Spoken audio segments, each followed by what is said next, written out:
Good morning, everyone. We want to welcome you to joining us today. We're so glad that those who are able to join us can do so for today's meeting of the Oregon Environmental Quality Commission. I will now call our meeting to order at 10:03, and this is the first of a two-day meeting. As we begin today, I always like to pause for just a minute and remember, why is it that we are doing this? Why are we taking everybody's time and attention today? And it is because the Oregon Department of Environmental Quality has important work to do, many tasks they've been charged with, and their mission is to be a leader in restoring, maintaining, and enhancing the quality of Oregon's air, land, and water. So we are going to do what we can to advance that mission in this meeting and through our work.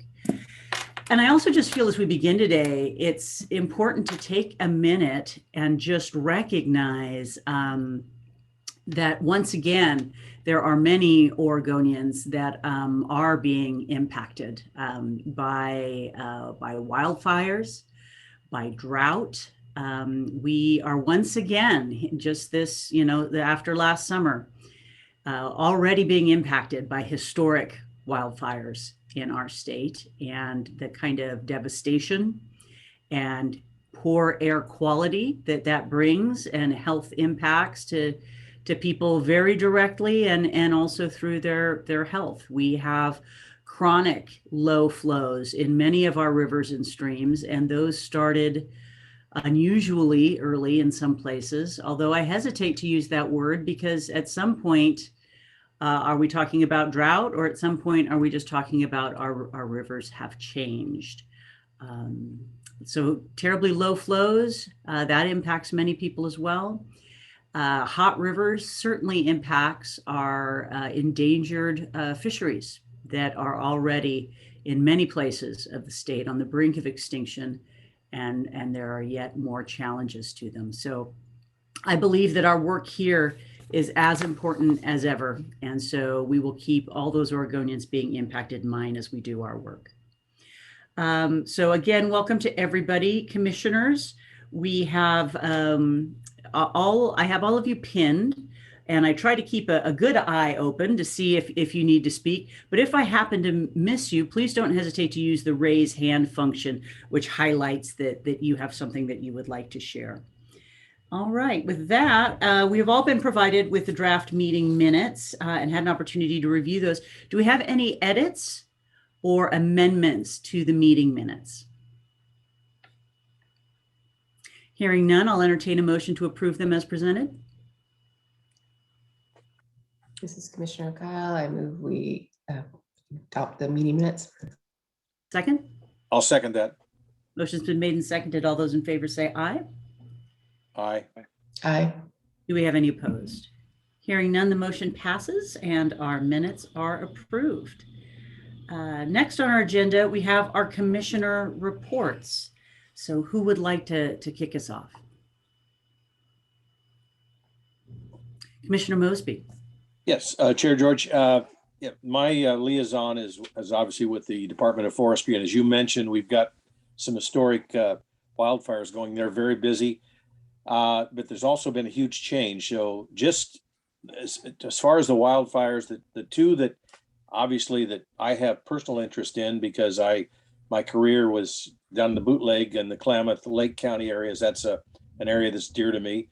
And then the Jack Fire on the North Umpqua is my home river. That's where I learned to fly fish, and I still consider it my home river. So those are of huge concern. You talked about drought. These fires are going to continue till we get fall rain or snow. I think they'll still smolder. Hopefully we'll get some containment around them in the next week or 10 days. As far as the ODF is concerned, huge change. So obviously their number one priority now is wildfires throughout the state. But at the end of May, we had a change in leadership. Peter Doherty, who'd been a state forester, resigned, and Nancy Hirsch, who was a retired assistant state forester with extensive background, is now the acting chair. They also have a new chairman, Jim Kelly, came on. Jim is a rancher and a former Portland businessman. now living in Eastern Oregon, in Grant County. And they've got a lot of new people. There are two other holdovers. We have Joe Justice, who represents industry, and we have Brenda McCombs, who is a retired professor of forest ecology out of Oregon State, were the holdovers. But they've got three really interesting new members. Carla Chambers comes out of the ag community, lives in the Corvallis area, very progressive ag woman, and very, very intelligent, understands forestry issues. Ben Daimling is a small forest land manager, very sustainable operation in the Willamette Valley. And then Chandra Ferrari, who is an attorney for Trout Unlimited, probably very knowledgeable on fish and wildlife and water issues. They've got one vacancy left that has previously been filled as part of the labor movement, and I'm just not aware of what's going to happen there, but they do have one more vacancy, more in the public interest labor issue, so we'll see what happens there. So lots of changes. Their complete priority is on wildfires right now, so I think we need to give them a little bit of time. We had our last quarterly meeting with them on May 27th, and I'm going to let you address that in your remarks. We've been working on some Tmdl water issues and an MOU with them. So since you're the one that has to potentially sign that, I think you'd be the right person to discuss that.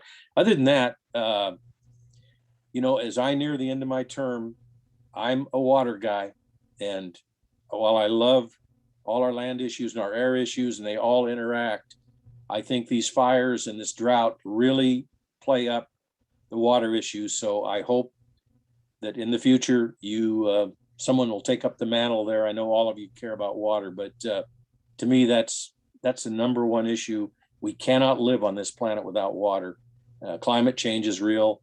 We've just got to continue to work. So I applaud all the efforts. And I tell you, I see a lot of our state agents still catching a lot of grief in the media, everything from computer issues to obviously financial issues and management issues. And I am so heartened that the DEQ really has done a fantastic job with the transition with their IT program, with managing their programs. We're not immune, obviously, to discourse from the other side, but I think overall, as I end my term here in the near future, I'm very proud of the DEQ, the meetings we made. I think Richard's done a great job really integrating a good management team. So I'm pleased, and I'm going to leave on a high note here in the next couple months. So with that, I'll turn it over to someone else. Thanks. Well, just before our next commissioner goes, I can't help but comment on that. Commissioner Mosby, you have been completely invaluable to us, and there will be more to say about that in the future. But I also have to agree. I think DEQ has done some really impressive and needed growing in the last several years. And I want to thank everybody on this team and our DEQ staff for that. It is necessary. We see all around us the need for this work, and perhaps the need for this work to have been done several years ago. Nonetheless, we are here now, and we are doing our very best to make progress. All right, commissioners, who's next? Commissioner Kyle.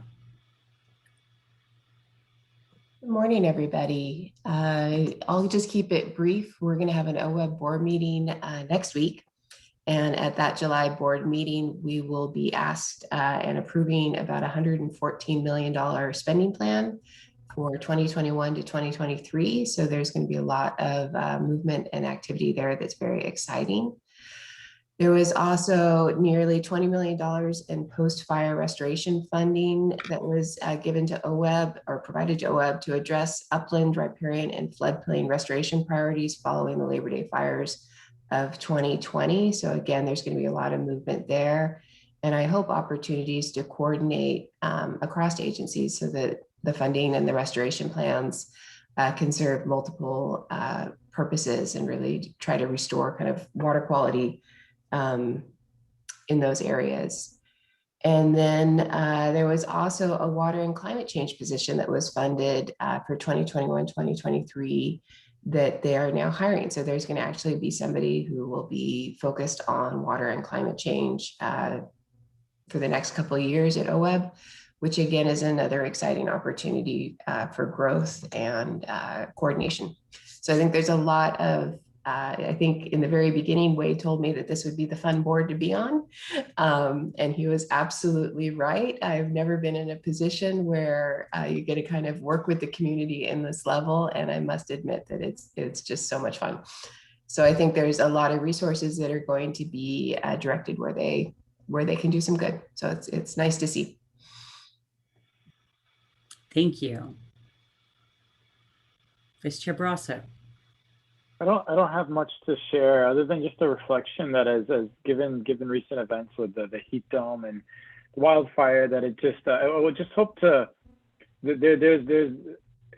it's kind of it baffles me the degree to which we're facing these very real things on a regular basis now. And as we start to, as we've been coming to the occasion and continue to rise to the occasion, I hope that we do that.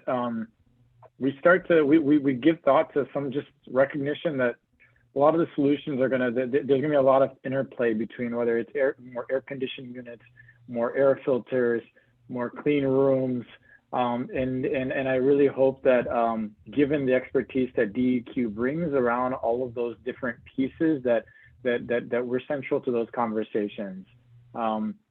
I know in my own very limited sphere, when I recently moved and I found that I had an air conditioning unit that leaked refrigerant, and I only realized it later on. It internally killed me to realize just how much climate impact that actually was creating in that. And so I just think there's a lot of opportunity because there's going to be a greater focus on climate adaptation as we've been talking about that certainly here in other places. And so I just wanted to place that somewhere, acknowledge that somewhere, that this is certainly another moment for DEQ to be central to those conversations. Thank you. Very well said. So I will accept Commissioner Mosby's invitation to talk a little bit about the ongoing work with the Department of Forestry, the Board of Forestry, and the MOU that is currently still being worked on. I know that the director is also going to comment on this to some degree during his report, but I guess quickly what I will share is that that MOU is still in a draft state. We, at our previous meeting, had hoped that a copy of that would be ready to share for discussion today at today's meeting, and that is not the case. And I think it's for the right reasons. I think this MOU is actually very important. When both Commissioner Mosby and I agreed to sit on this kind of working group with the members of the Board of Forestry and our state forester and our director, I think we were pretty open and pretty frank in saying that the reason we were there is that we wanted to task the group with making very real, tangible progress on the places in which our two agencies either didn't understand where our roles fell and how they came together, or how they didn't, or perhaps we disagreed. And I think that's fair to say, and I think it's fine to say, because that's why you're at the table, to work these things out. I think we were very frank about wanting to make very real progress, and that we wanted it to be timely.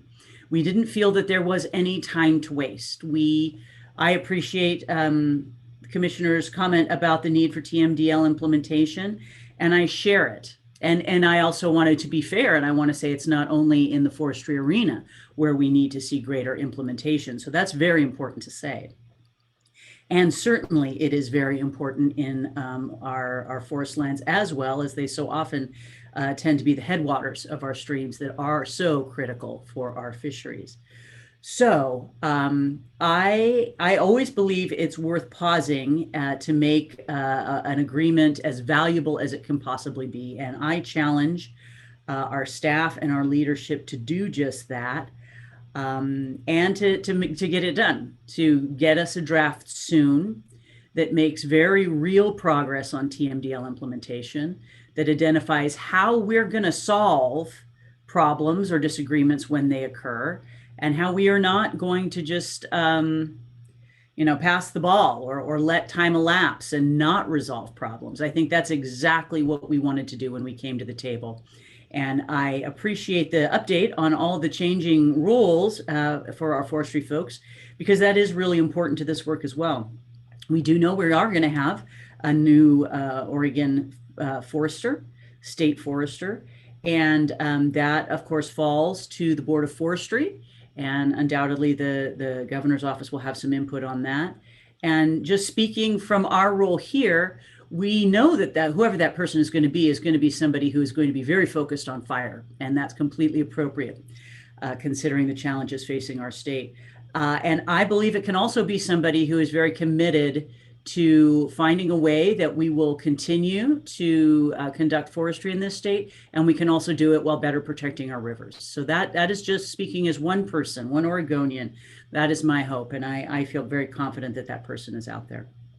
In terms of reporting, I'll indulge the group just very quickly with some personal experiences. I think if we're talking about our rivers and streams, it's always good to get out there and see them.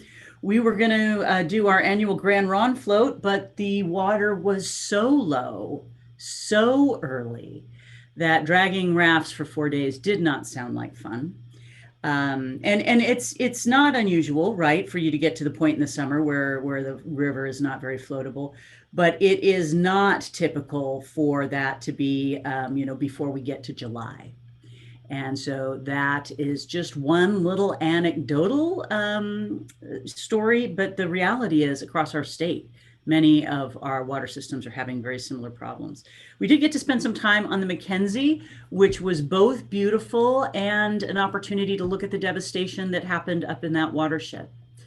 And to look at different parts of that landscape and see how that incredibly powerful fire affected different parts of that landscape differently. Where you have some mature trees, you see before you the evidence that if we do allow our trees to get very old, or some percentage of them, that despite the base may be black, the top's still alive and is growing. And so it was both challenging to see that level of devastation and also hopeful to talk to the people up there who are so brave and resilient and are doing very good work. We had an Oregon Tribes meeting, and among the issues discussed was the state of Oregon 100-year water vision. I think the tribes are putting together some sort of response to that I think should be coming out soon. I think that may be coming out of, the Legislative Office for Indian Services, LLICS. So I think there'll be a response coming out on behalf of all the tribes. All the tribes came together and agreed upon a statement. So hopefully that can make some sort of contribution to the statewide conversation. And then I guess the last thing I'll just share is Director Whitman and his staff in doing what they're doing with so many people, talking about our greenhouse gas reduction programs and how that's going to work. We're going to spend some time on that.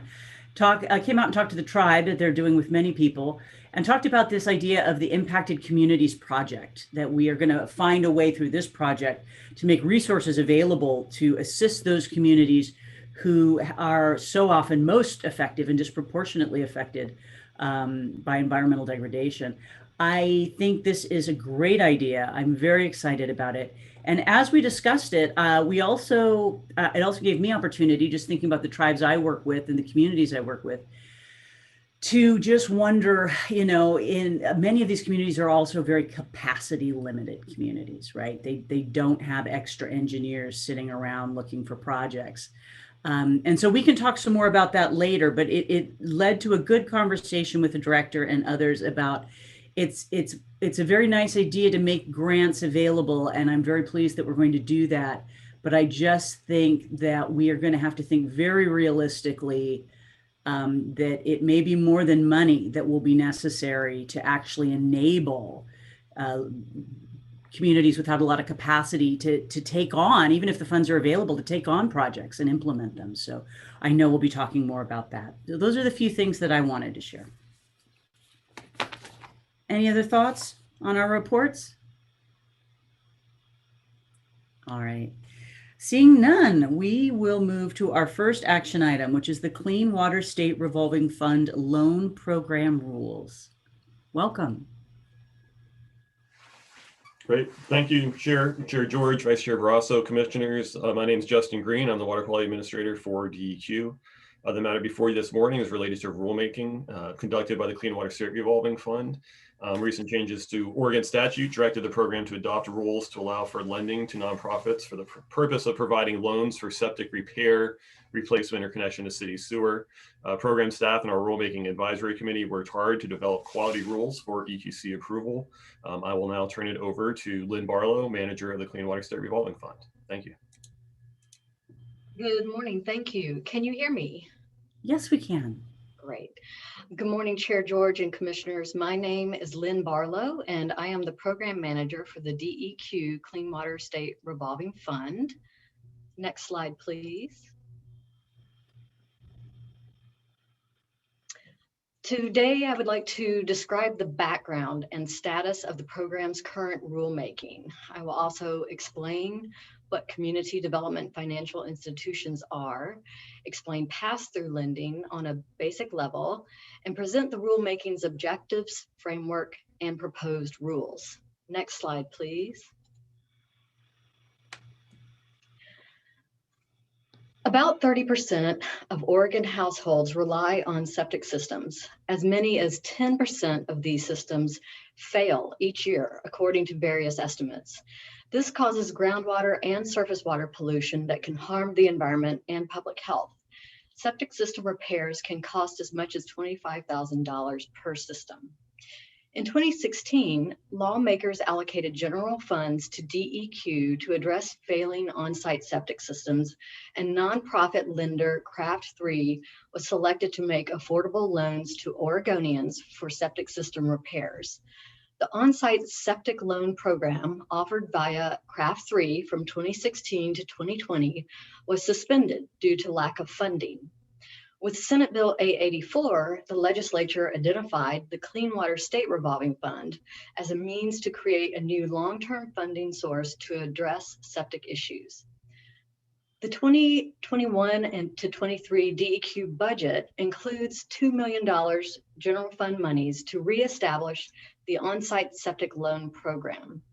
In addition, $15 million in American Rescue Plan funds have been designated for DEQ to provide financial assistance to local governments or other qualified entities to address septic system repair and replacement needs throughout the state. The Senate Bill 884 requires DEQ to amend existing rules and adopt a new rule in OAR Chapter 340, Division 54. Prior to this statute change, only public entities were eligible borrowers for the Oregon Clean Water State Revolving Fund. Next slide, please. This is the timeline of how this proposal has been developed with public involvement. At the January 2021 informational presentation to EQC, the EQC expressed the need to ensure that sub-borrowers benefit from the program's financial incentives, such as low interest rates and principal forgiveness. In response, DEQ amended proposed rules in order to increase the financial benefit to the sub-loan recipients.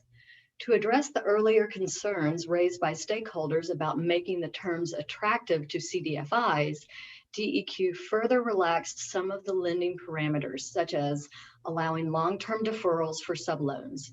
These changes to the proposed rule language warranted a second public comment period, April to June of 2021. Next slide, please. So our DEQ proposal is to amend the Clean Water SRF rules to clarify which Clean Water SRF lending requirements apply to only public agency borrowers, only to CDFI borrowers, or apply to both, to include CDFIs as an eligible loan applicant and borrower for the specific purpose of financing the capital costs of CDFI subloans for repairing or replacing failing on-site septic systems or for a sewer connection, and to adopt a new rule 340-054-0066 that articulates the loan conditions, terms, and interest rates that apply to CDFI borrowers. Next slide, please. So here's a basic diagram of how the Cdfis work. Cdfis operate, they're certified through the US Treasury. They are mission-based to promote community development and support economically disadvantaged communities. Cdfis must have identified target markets that they serve and therefore must report progress on serving those markets. Common Cdfi investments support home ownership, energy efficiency, credit repair, and savings.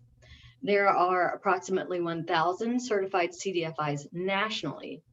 Cdfis obtain financing through a variety of sources, including foundation grants, banks, including Community Reinvestment Act funding, a Cdfi fund, which is a fund operated through the US Treasury, and public grants and loans.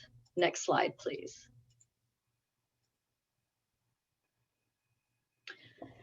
These are some examples of Cdfis in Oregon.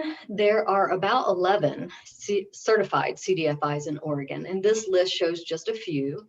One of the better known Cdfis is Habitat for Humanity, and like many of the Cdfis on this list, they focus on home ownership for economically disadvantaged groups. Next slide, please. So, how pass-through lending works. This slide is a basic graphic to demonstrate how the pass-through lending works. DEQ currently offers pass-through loans for non-point source pollution control projects to public agencies through our local community loan program. DEQ has been promoting the local community loan to encourage public agencies to set up their own local lending program to address water pollution. An example of the Clean Water SRF local community loan is the Clackamas Soil and Water Conservation District's Residential Septic System Repair and Replacement Loan Program. The Clackamas Soil and Water Conservation District has a local community loan agreement with DEQ. They fund individual septic system repairs and replacements through sub-loan agreements with individuals, and then submit invoices to DEQ for reimbursement from Clean Water SRF funds per our loan agreement. Next slide, please.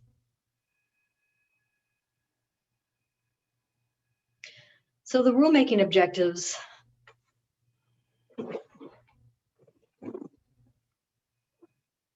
There are 5 main rulemaking objectives, and these will be to increase available funding to address failing septic systems as a strategy to improve water quality. They will provide loan terms that make the Cdfi sub-loans affordable for lower income households and make it possible for Cdfis to target their activity to environmental justice communities. To design a program that's flexible to use with other funding sources and that can be assessed for effectiveness over time. To ensure consistent lending practices for all Cdfi borrowers, and to protect the Clean Water SRF loan fund integrity by mitigating risks. Next slide, please.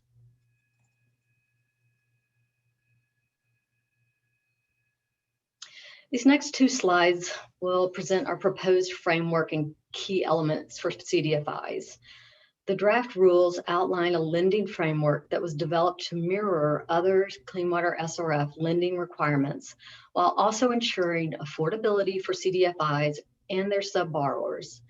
Specific loan parameters for Cdfis are a maximum loan amount of $2 million per Cdfi per year, a total Cdfi lending limit per state fiscal year of $10 million in aggregate, a project period or loan disbursement period of 1 year from the date of the loan agreement signature. Principal forgiveness will be offered to Cdfis per loan at 50% or $500,000, whichever is less. Cdfi proposed lending terms are written to pass on greater principal forgiveness to sub-borrowers from lower income households. Regarding the CDFI use of funds, proposed rule will restrict the asset to the Cdfi's septic lending program exclusively. Revenues cannot be used to fund other Cdfi grant or loan programs. Next slide, please. Continued key elements. Interest rates on a Cdfi's subloans shall not exceed the weekly average of prime interest rates for the preceding quarter plus 1%. A DEQ loan to a CDFI must be fully amortized with equal installment payments. DEQ will not require that subloans be fully amortized with equal installment payments and will not prohibit subloan deferrals. DEQ must secure a loan with pledged assets because the Clean Water SRF is not subsidized for losses. The proposed suite of security options allows for flexibility. DEQ will consider one or more loan security options or pledges, such as a net assets pledge, whether unrestricted or restricted, but available for such use. This looks at the CDFI as a whole, or a security interest in a subloan portfolio, a security interest in a deposit account, such as a loan loss reserve, or other asset pledge acceptable to the DEQ. This could even be a letter of credit from a financial institution. A loan loss reserve is necessary for a CDFI to cover its losses because DEQ cannot always know what subloans have been issued or what type of losses a CDFI is going to experience. DEQ modeled for a 3% loan loss to determine the lending requirements. DEQ requires a debt service reserve for all Clean Water SRF borrowers. The debt service reserve on a $1 million loan with 50% principal forgiveness is approximately $20,000 to $50,000. A CDFI should be able to afford to hold this amount in reserves if they are able to lend in the septic system loan market. Next slide, please.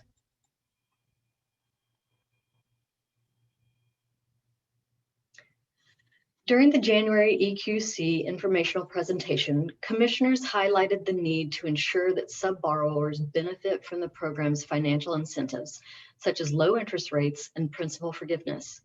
In response, DEQ made recommendations for altering the proposed rules in order to increase the financial benefit to the sub-loan recipients. To address the earlier concerns raised by stakeholders, DEQ further relaxed some of the lending parameters, such as allowing long-term deferrals for subloans. These proposals were brought to the Rulemaking Advisory Committee for review, followed by a second public comment period from April 30th to June 1st, 2021. We received 3 comments on the proposed rules. 2 CDFIs expressed similar concerns relating to how Clean Water SRF funding is not a clear fit for a CDFI borrower as compared to other funding sources. CDFIs would prefer to have further relaxation of underwriting requirements and lower rates. Next slide, please.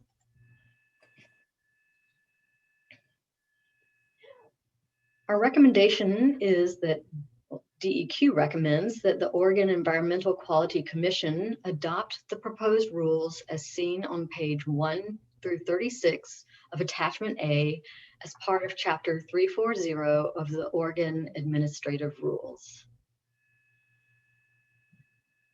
Next slide, please. Thank you for your time and attention. Director Whitman, Senior Loan Specialist Kathy Estes, and I are happy to take any questions at this time. Well, thank you. So I'll jump in with the first question. You shared some of the feedback that you had received. Were any changes made to the proposal as a result of that feedback? This second public comment period? Yes. Yes, we did make some slight, nothing substantial that needed to come back out for public comment. Yes, we do understand that there are small adjustments that can be made that don't don't require going back out. So we do appreciate that. Any other questions or comments on this presentation? All right, we've got a lineup. We're going to go Commissioner Kyle, and then we're going to go to Director Whitman, and we'll keep going from there. Commissioner Kyle. Thank you. First of all, I just really appreciate putting more money in this kind of program because failing septic systems are such a challenge. So I do appreciate the intention behind this. I just had kind of a clarifying question, which in the staff report, there's a comment in the discussion saying, that there was a reduction in the public notice period timeframe from 30 days to 14 days and can accept loan applications onto the intended use plan more quickly while still allowing sufficient time. So there's a justification for that reduction, but my question is about how that process actually rolled out. Was that in that first public comment period, second public comment period? Did that reduction in public notice period, where did that fall in this whole process, and is it potentially problematic? Thank you, Commissioner Kyle. That is related to the public, only to the public comment period for our intended use plan. And that is considered that was one of our housekeeping rule changes. It's not directly related to Senate Bill A84, the rules for Senate Bill A84. We typically don't get very many comments on our intended use plan. It is required to go out for public review and comment. We checked with different resources and determined that a reduction from 30 days would still allow functional review period for public comment for the intended use plan. And during those 14 days is when the public comments that you mentioned, the 3 came in? So the 14 days is not related to this rulemaking. I'm sorry, to the Senate Bill A84 process. These were 30-day comment periods, public notice periods for this. Okay, thank you. Sure. Director Whitman. Thank you, Chair George, and for the record, Richard Whitman, DEQ Director. Good morning, everybody. Good to see you all. And thank you, Lynn, for the presentation. Chair George, in response to your question about changes that were made in this last round in response to comments that we received, in the main comments that we received were from CRAF 3 and from the Rural Community Assistance Corporation. We did make a change in the way that the maximum interest rate that can be charged by a CDFI borrower in a loan to a sub-borrower. So we changed that to be 1 percentage point over the prime rate, essentially. And that is a somewhat allows for a slightly higher interest rate that CDFIs can charge to their sub-borrowers, thus allowing them to earn a bit more money on this program, which, the purpose of that is to make it somewhat more attractive for the CDFIs to actually participate in this program.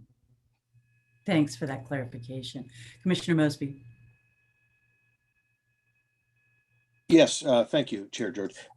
Lynn, my question goes probably back to slide 6, and you look there and down at the bottom, on the bottom arrow, you've got public grants and loans. And my question is, how broad is the definition of septic systems? And I've got 2 examples that I think could use this program. One is a rural county that has a county park. When you stop there, and it's very close to where the fire is headed, and we're in the Summer Lake area, you stop at, a lot of times people stop because it's in the middle of no place. They've got a water pump. You have to pump your own water, but they literally have 2 public outhouses. And I got to tell you, they're pretty foul smelling, especially in the summertime. Would they qualify? Is that considered as an outhouse, considered a septic system? And then the other examples on private land, I like to hunt.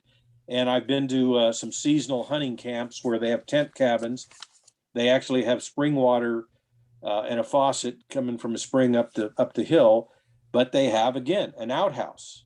And while it's seasonal, would an outhouse system, rather than someone that doesn't already have a septic, would they qualify, one, if you're a county or a public agency, for a grant or a loan, or if you were a private entity with a seasonal either camp, summer camp or whatever, that still had literally latrine, outhouse kind of systems, would they be able to qualify for these CDFI loans? That's a good question, Commissioner Mosby. I would have to learn more about those particular situations and learn more from our septic system, on-site septic system program manager about what the specific definitions are to be able to answer that. But I'd be happy to get back to you with that information. Director Whitman, you have a response. Yeah, thank you, Lynn. And I think a more technical follow-up would be great for Commissioner Mosby on that question. But just at a high level, there is a statutory definition of septic systems, and the Clean Water SRF rules tie to that statutory definition of septic systems. Your examples of the county parks,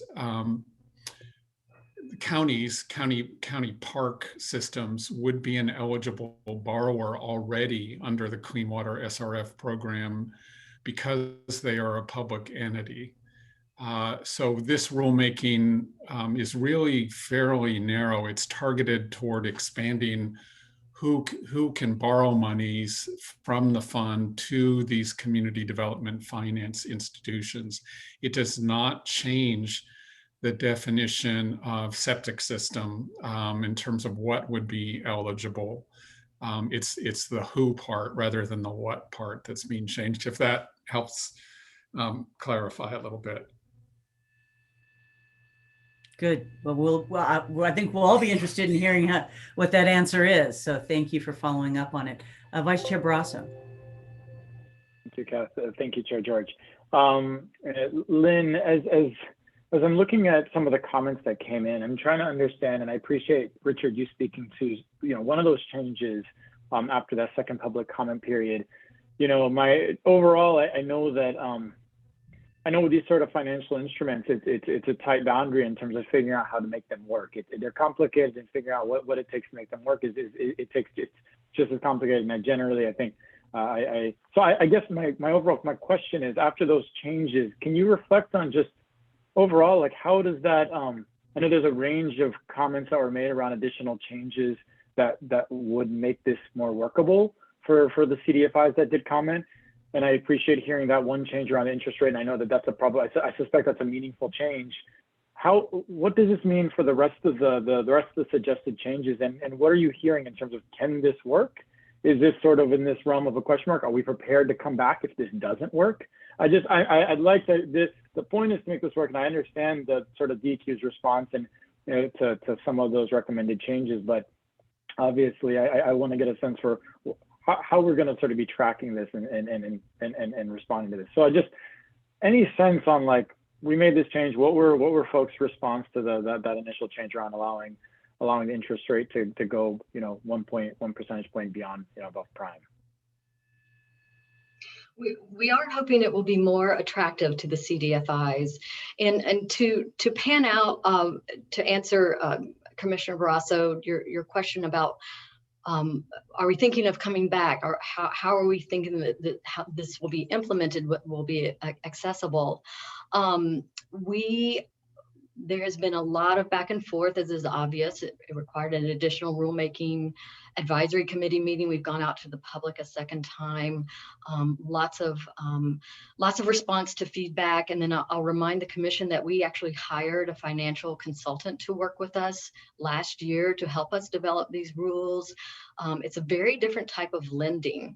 And so while still adhering to our federal requirements and regulations and adhering to the mechanism of a loan versus grants, we're hoping that we've arrived in a place that could be functional. We've done the best we can to this point, realizing that we might have to come back, and we're at a point where we should implement this. We want to implement this, see how this plays out with the Cdfis, and hold open the possibility of needing to change rule in the future. But we are to a point where we're hoping that it is accessible, and that it is a long-term solution. As mentioned earlier in the PowerPoint, there are at least 2 different grant sources coming from the state, from the general fund and from the American Rescue Plan monies, but each of those has limited timeframes on them. And the Clean Water State Revolving Fund loan option is a longer term model that we're hoping to implement, see how it plays out, and then make changes as need. And some of my colleagues and Director Whitman may have additional input on that. Go ahead, Director Whitman. And then, well, just a second. Vice Chair Barrasso, did you have kind of something more to add about your question? Just maybe a quick one, Lynn. So is a lot of the reasons, the rationale why some of those changes that were requested by the Cdfis, were they not possible because of the boundaries of our federal rules around the use of the Clean Water Revolving Loan Fund? You know, I would like to ask our subject matter expert, our senior loan specialist, Kathy Estes, is here on the call, and she provided most of the substance of the response to the comments. Kathy, can you provide greater detail on that? I would like the question restated, please, so I can make sure that I cover all of the topic. Was it the federal requirements around the use and limitations around the use of the Clean Water State Revolving, around those funds that potentially limited us from accepting the changes requested by the public commenters? Thank you for your question. As most people know, our federal partner EPA has very specific requirements that must be met every year and ongoing for our program.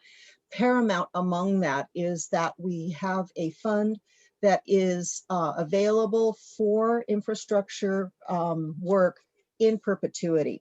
So it's very important that we model all programs that are subject to change, all new programs, programmatic changes with that in mind. And so what we did for this rulemaking was keep that in the forefront. It's front on our radar screen. So it was a tricky balance to find something that could appeal to a Cdfi and work within their parameters, and at the same time protect our fund and mitigate for risk. Does that answer your question fully enough? That does. Thank you, Kathy. And Director Whitman, I think you had something to add. Yeah, thank you, Vice Chair Barrasso.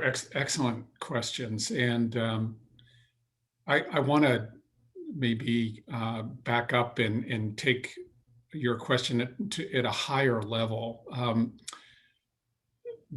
As you know, the Clean Water State Revolving Fund program is actually part of a national program run by EPA, as Kathy Estes just alluded to, and has been in place for almost since the inception of the Clean Water Act back in the 1970s, so almost 50 years at this point. Oregon has made over $1.3 billion in lending to public entities for water quality projects during the life of the program. So it's been a significant source of financing for cities, counties, districts in achieving improvements in water quality around the state. The dollars, it's a revolving fund. So the dollars that we lend out as they come back in to Oregon DEQ, we can lend them back out again to public entities for water quality projects, including both point source and non-point source projects. So as Kathy said, maintaining the principle of the fund and guarding against significant losses is an important objective of the program.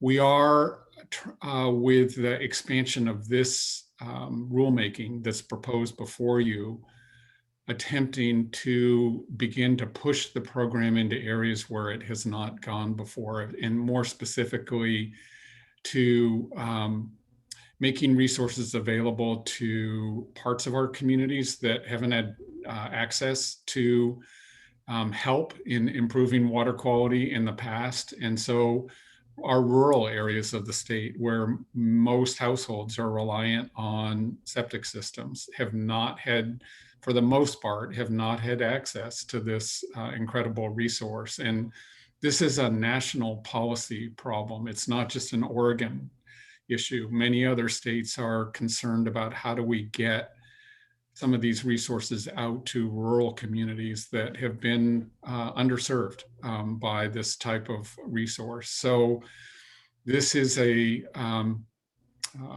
part of a broader effort to get these resources out. And as Lynn alluded to, we also very much want to work with public entities, specifically counties and districts, to get lending out through counties and through districts to rural households and rural projects that rely on septic systems also. And I think there's a great need for that type of financial assistance in Oregon and frankly in other parts of the country. So the Cdfi piece is a complement to that. And I think Cdfis and Craft 3 in particular has shown some capacity and some expertise in getting dollars out to lower income households and rural households that we want to partner with and can help us. And counties don't necessarily, or districts don't necessarily have that expertise. So working with Cdfis, helping build some of that capacity in local governments is all part of a broader effort to get these dollars out. Vice Chair Barrasso, kind of in more specific response to your question, I believe that the changes that we have made to the proposed rules give us quite a bit of flexibility in negotiating individual loan agreements with Cdfis that are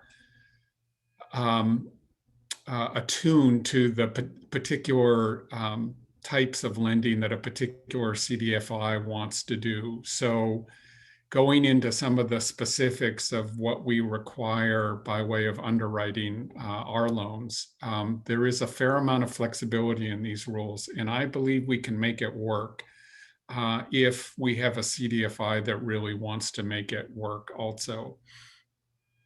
Lynn talked a little bit about the influx of grant dollars that we received from the legislature, and you're going to hear more about that later today.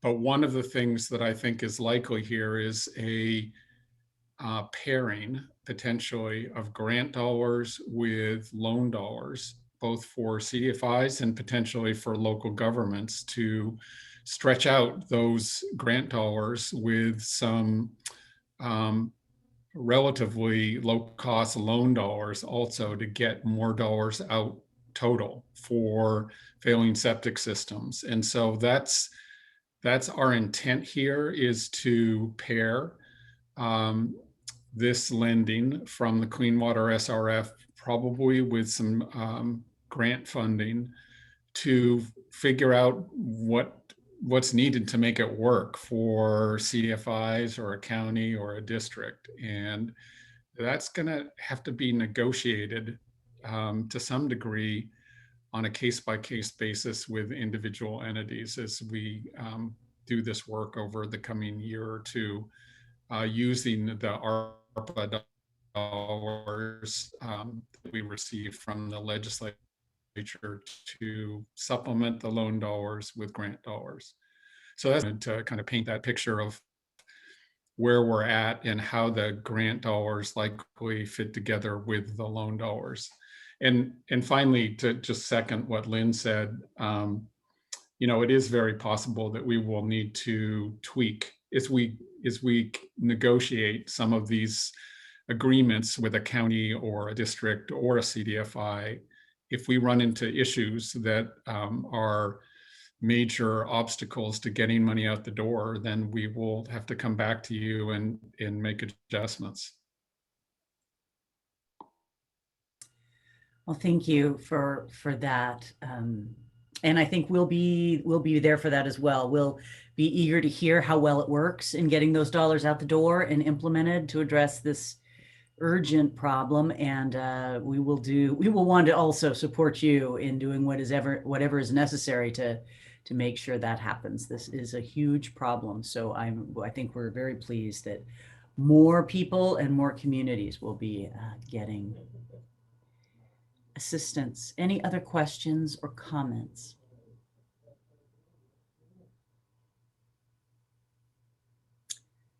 Vice Chair Barrasso.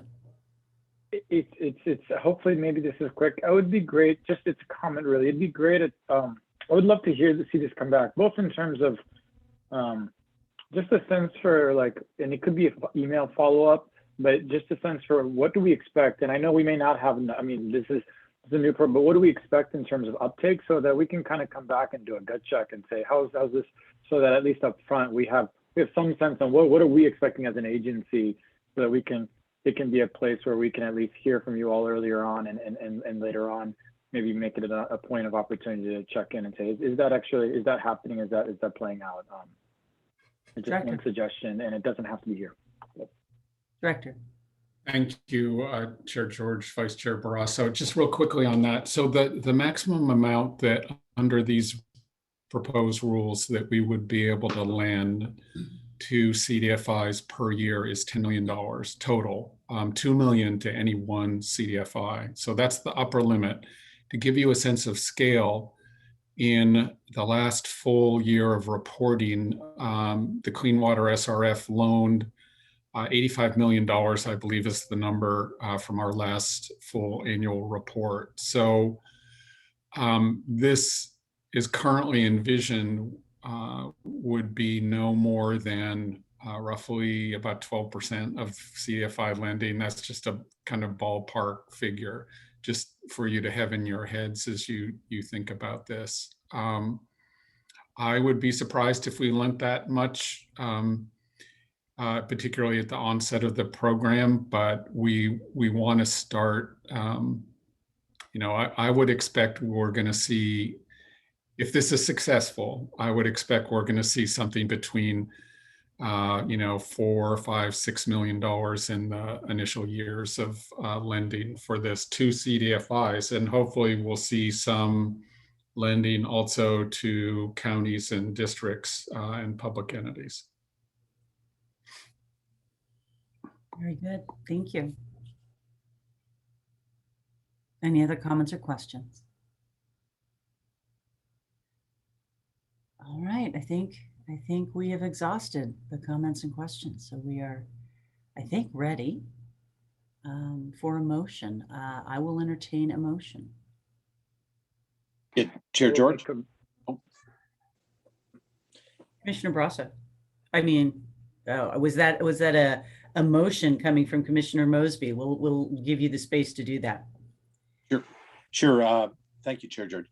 I would recommend that the EQC adopt the proposed rules as seen on pages 1 through 36 of Attachment A as part of Chapter 340 of the Oregon Administrative Rules. And I would just say that this is really important work, especially as Commissioner Whitman said, or as Director Whitman said, for rural Oregon. So really pleased to be able to make this motion. Thank you. Call for a second. This is Commissioner Kyle. I second it. Motion's been made and seconded. Do we require further discussion? Hearing none, all those in favor signify by saying aye. Aye. Those opposed, same sign. Motion carries. Congratulations to everybody on the good work on this. I too just want to echo everybody's praise and support of the program. And as a homeowner who recently had to address a rural homeowner who recently got the opportunity to learn more about the importance of these types of improvements, I'm very, very glad that we're going to be getting this support out to our rural communities and homeowners. It is a huge challenge when the need comes. And so we're very pleased to hear about how it goes. We will be very pleased. All right, thanks again. So we're ready now for our informational item on the TMDL rules.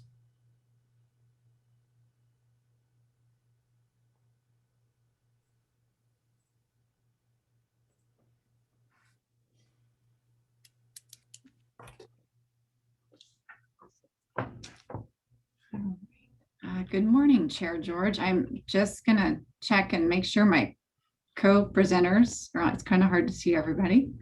All right, I see them. Looks like we're good there. All right, well, good morning, Chair George and members of the commission.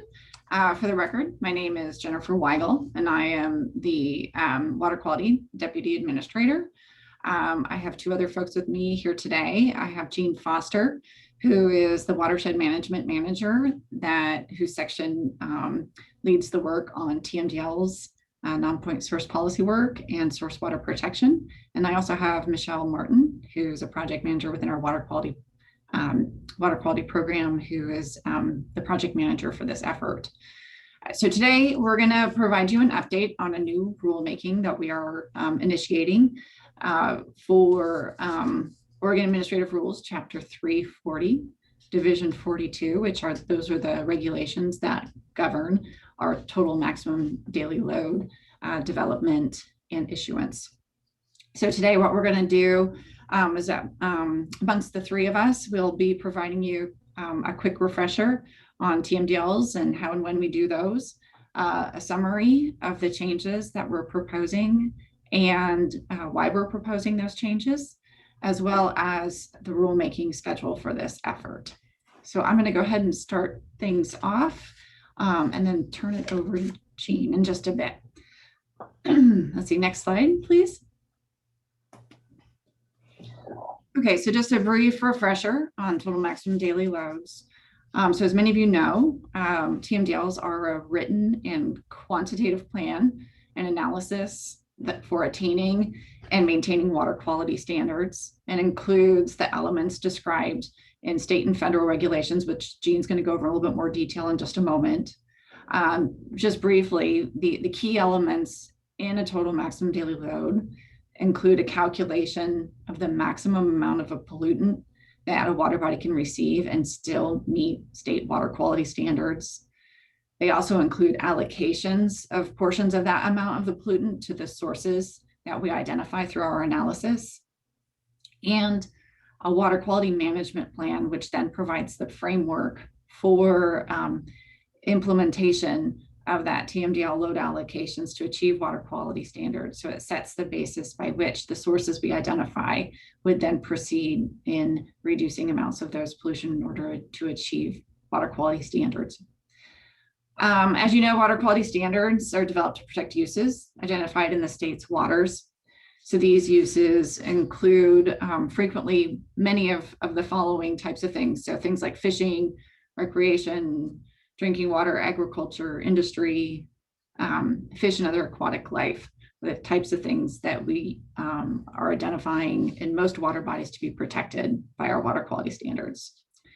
Every couple of years, we take water quality data from around the state, compare that to water quality standards, and then assess whether or not the quality of water is sufficient to meet water quality standards.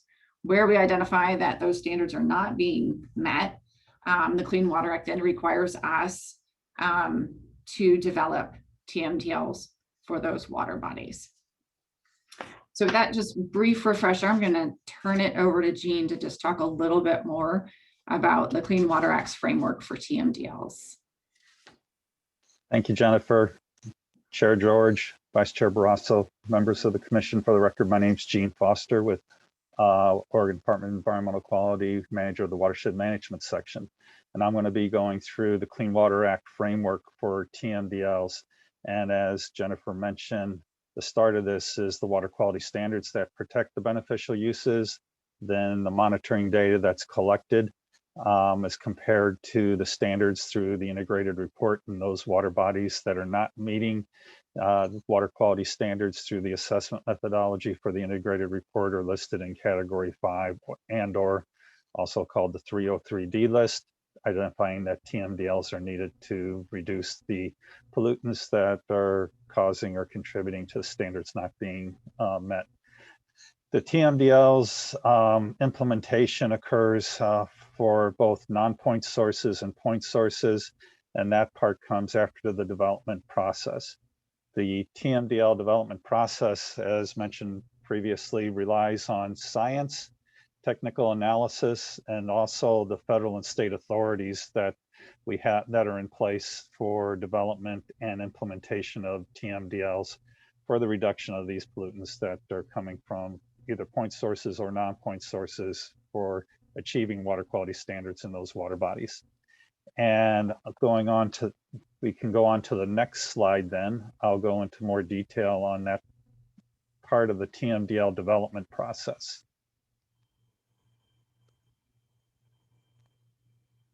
The Tmdl development process, specifically for this rulemaking, would occur in this red box here and includes the items of source assessment, which identifies the sources and conditions that contribute to the water quality standards not being met. And this could be from point sources or non-point sources or both. A source is any process or practice or activity resulting condition that causes or may cause the introduction of the pollutant to the water body. And this is in the definition and are currently in the definition of our Division 42. We determine the loading capacity and excess load. Loading capacity is the amount of pollutant or pollutants that a water body can receive and still meet water quality standards. And the Tmdl is set at a level to ensure that the loading capacity is not exceeded. That loading capacity is directly linked to achieving the water quality standards. We do a linkage analysis that links the sources and conditions to the water body. And then allocations are the amount of the pollutant that is allocated to these sources that when implemented will result in the water quality standard being met or attained. Waste load allocations are the portion of the loading capacity or the excess load reduction needed, and that's waste load allocations are assigned to point sources. Similarly, load allocations are assigned to non-point sources, and that's the portion of the loading capacity or the excess load reduction needed to achieve the water quality standard and the loading capacity. Reserve capacity is an allocation. This is for increased pollutant loads from either future growth or new or expanded or unidentified sources. Margin of safety, this accounts for the uncertainty related to the Tmdl development process, and this is to err on the side of the resource, and that it's to account for uncertainty so that this uncertainty is addressed for being able to have assurance that we're going to be able to achieve the water quality standards. This margin of safety quantifies the uncertainty and may be either implicit through conservative assumptions, such as when we're doing modeling, using estimated values for our modeling purposes that would be more conservative, or it can be an explicit portion of the allocation of the loading capacity. So it can be either implicit through conservative assumptions or explicit through a set aside of the loading capacity. Reasonable assurance. This is a demonstration that the Tmdl, when implemented by federal, state, local governments, or individuals through regulatory or voluntary actions, including management strategies or other controls, would result in one, that the Tmdl is being implemented, and two, that there's processes in place for assuring that, and that it's going to achieve the water quality standard. The water quality management plan is a component of the Tmdl, and that provides the framework of management strategies. This is the Tmdl implementation part of the Tmdl process, and this is to attain and maintain water quality standards. And the framework is designed to work in conjunction with detailed Tmdl implementation plans and analysis that are provided by either the designated management agencies or other individuals identified in the Tmdl that can be either sector specific or source specific implementation plans. And the water quality management plan describes the strategies to achieve allocations identified in the Tmdl to attain water quality standards. I'm going to turn it back over to Jennifer now for talking about the next slide.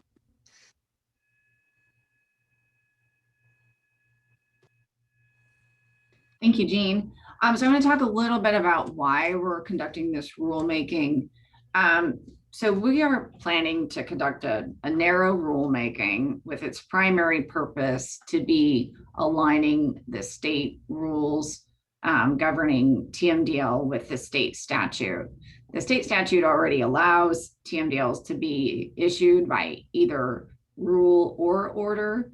However, our state rules our regulations currently only acknowledge that we can issue Tmdls by order. So the primary purpose will be align them. The reasons that we are looking at this now, so just a little bit of history. After the statute was enacted, the EQC decided to delegate Tmdls and water quality management plans to the DEQ director. The belief at that time was that this would expedite Tmdl work for the agency. As it's turned out, that hasn't necessarily been the case. Further, the lack of a clear and predictable public process for gathering input for Tmdl and water quality management plan development issued as orders has also been problematic. As a result, we are recommending that we would develop a rule for the commission to amend its rules to allow at least some Tmdls to be developed through the rulemaking process, with a final decision for those Tmdls by the EQC via rule adoption. DEQ believes that there are, particularly where there are more significant policy choices embedded within a Tmdl development and issuance process, that Tmdls and water quality management plans, the best place for them is to be considered as rules by the EQC. We think there's a number of benefits to conducting, developing Tmdls and water quality management plans in this manner. Adding this option benefits both DEQ and stakeholders through predictable and transparent administrative procedures associated with rulemaking. Again, like I said, where Tmdls can contain important policy considerations, those rulemakings will result in those issues being considered by the EQC, which is you are our policy making body. And also these proposed changes would align the rules with the statute. And also, in addition to that, we are also planning to update the rule to be current with current EPA federal requirements as well. So there are a couple of other narrow provisions that Michelle's going to address in just a moment and talk about a little bit more detail about what those additional narrow pieces would be to further align the current rules with current requirements. So with that, Michelle, I will turn it over to you to talk through the elements in more detail. Okay, thank you, Jennifer. I'm Michelle Martin, Project Manager, and I'll review those proposed rule changes. Next slide. Number 1 on the slide of the proposed changes to Oregon Administrative Rules, Chapter 340, Division 42, will conform the Tmdl rules to statute, allowing Tmdls and water quality management plans to be issued either as a rule or as an order, consistent with Oregon Revised Statute, Chapter 468B, Section 110. If establishing a Tmdl as an agency order, DEQ holds a local advisory group to assist in developing a TMDL. When the EQC establishes a TMDL through rulemaking, the rulemaking process will satisfy the requirement for public participation that includes an advisory committee. Number 2 on the slide refers to those cases of TMDLs in Oregon that are adopted by the EPA.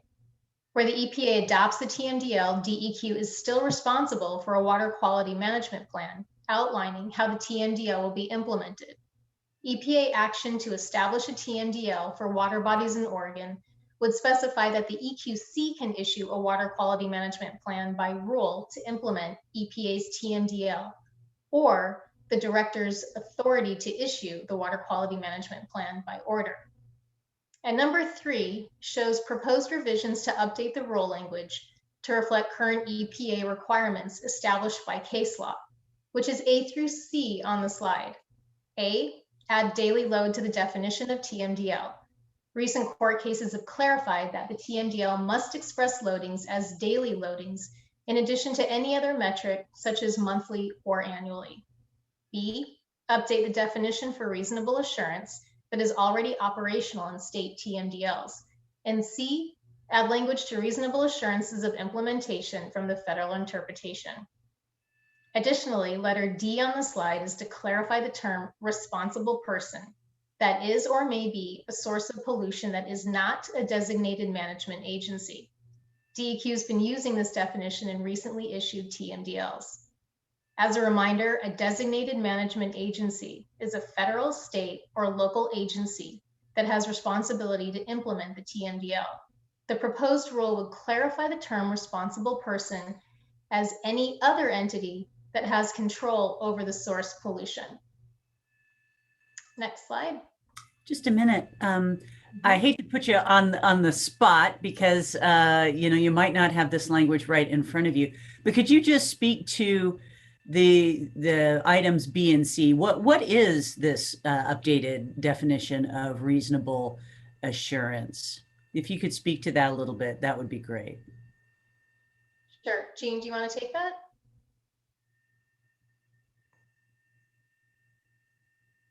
Sure, I can do that.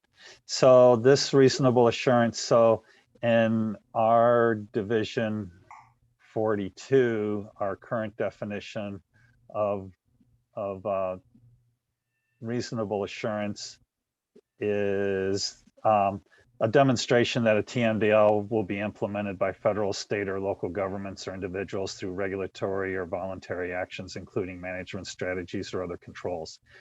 The federal definition or the federal requirements also include language that there are management strategies available, that if there's non-point sources, that they would be, that are given allocations, that if they do not achieve their allocations, then that amount that's not achieved by the non-point sources would then come out of the wasteload allocations for point sources. So it's consistent. What we're planning on doing is consistent with the language that we had recently in the Willamette Mercury TMDL for reasonable assurance. That included both our own definition as well as the federal requirements for reasonable assurance. And there, of course, is a time element to all of this, because especially, well, really for both point and non-point source, but probably in particular for non-point source, it's understood that changes in management will take time to see changes in pollutant loading. And yet, for some of us who've been watching these matters for many, many years, there needs to be some period of time in which we do see those changes occurring. Otherwise, we can't expect changes in outcomes. So how does the element of time relate to reasonable assurance? Chair George, members of the commission, most recently in the Willamette Mercury TMDL, and then also in the Klamath and Lost Subbasins Temperature TMDL, within the water quality management plan, The idea of measurable objectives, timelines, and milestones were included in those water quality management plans, and we see those as being essential for providing that reasonable assurance on for non-point sources. Conversely, on point sources, we already have language that has been used for years about the waste load allocations being used at the next permit cycle or renewal of the next permit for use in effluent limits. So we've been doing that for point sources for a while. The timelines and milestones for DMAs, designated management agencies, or other individuals identified in the Tmdl, those timelines and milestones we're starting to get more specificity in our Tmdls, and that would also provide that reasonable assurance for implementation and achieving the water quality standards. Thanks very much for that, Gene. I think that is really particularly important. This is something that some of us have been concerned about for some time, and I think that those timelines really add to what makes to the assurance, right? To the likelihood and the ability to understand the timeframes in which actions will be taken. Thank you. You're welcome. Thank you. Okay, and any other questions at this time, or should we continue on the presentation with the presentation? Please continue. Okay. Speaking of timelines and schedules, the public comment period for this rulemaking will start in August. A formal hearing will be held in September, and then DEQ will propose this rulemaking to the EQC in January 2022. This rulemaking will necessitate EQC adoption by January 2022 at the latest. Later adoption by the EQC may interfere with DEQ's ability to timely complete the Tmdls in a temperature Tmdl replacement project. Using the rulemaking process for the replacement temperature Tmdls will allow for EQC policy decision-making. More information about the temperature Tmdl replacement project is on the DEQ Water Quality Tmdl webpage. DEQ will not convene a rule advisory committee for this rulemaking because the main purpose of this rulemaking is to conform the rules to the Oregon statute and federal requirements. The website for this proposed rulemaking is posted on the slide. Next slide. We want to thank you for your attention, and we would like to take any additional questions you have at this time. Are there additional questions or comments? Vice Chair Barrasso. I just want to appreciate staff and DEQ leadership for just thinking through this. I know that it's one of those, it feels like a bureaucratic thing, but I appreciate just the thinking through sort of the role and bringing a rulemaking process, which can be, and adding a rulemaking process to something which can be a challenge, but certainly has all these benefits around just transparency process and clarity for folks as they engage with this. So I just appreciate that and thank you for this, and look forward to seeing this as it comes down later, as we move forward. Director Whitman. Thank you, Chair George.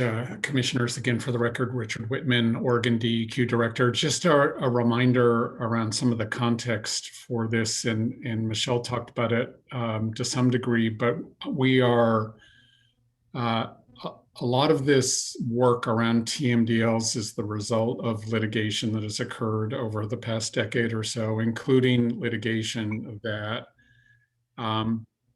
invalidated something called the natural conditions criteria, which was part of your temperature standard, water quality standard. And as a result of that litigation and then subsequent litigation that challenged successfully Tmdls based on that natural conditions criterion, we are required to redo 15 temperature Tmdls across much of the state over a relatively short period of time, I think ending in 2027. So we are intending, somewhat related to this rulemaking, to be bringing groups of temperature Tmdls to the Commission for your consideration as rules over the period beginning in, and staff will correct me if I get this wrong, but beginning in 2020, I think 2022, and then on through the time period that's allowed under the court order. So that's this rulemaking that we're telling you about today and that we will bring to you for a decision in January is part of that plan of how we are going to accomplish the working of those Tmdls to respond to the litigation over the temperature standard. So I hope that's sufficiently clear to commissioners, but let's see if that prompted any questions by anybody. Not seeing any takers. All right. Again, thanks for the presentation. And we know that we will be talking about this again before too long. All right.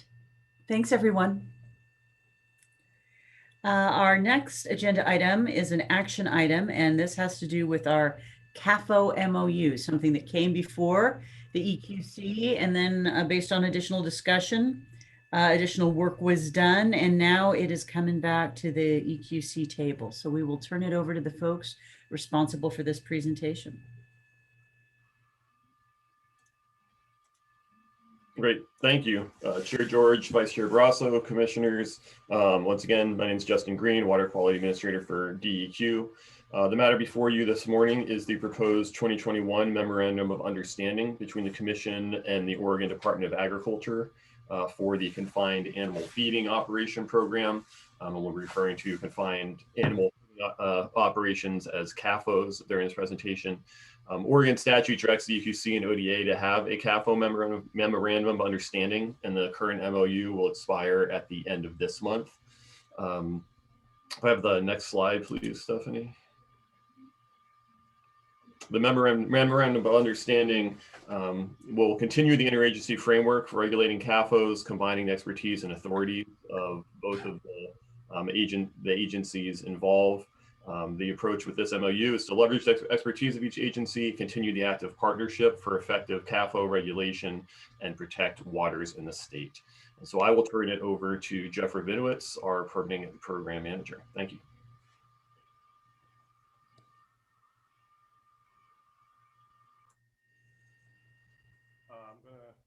Next slide we are. So I'm just going to walk through.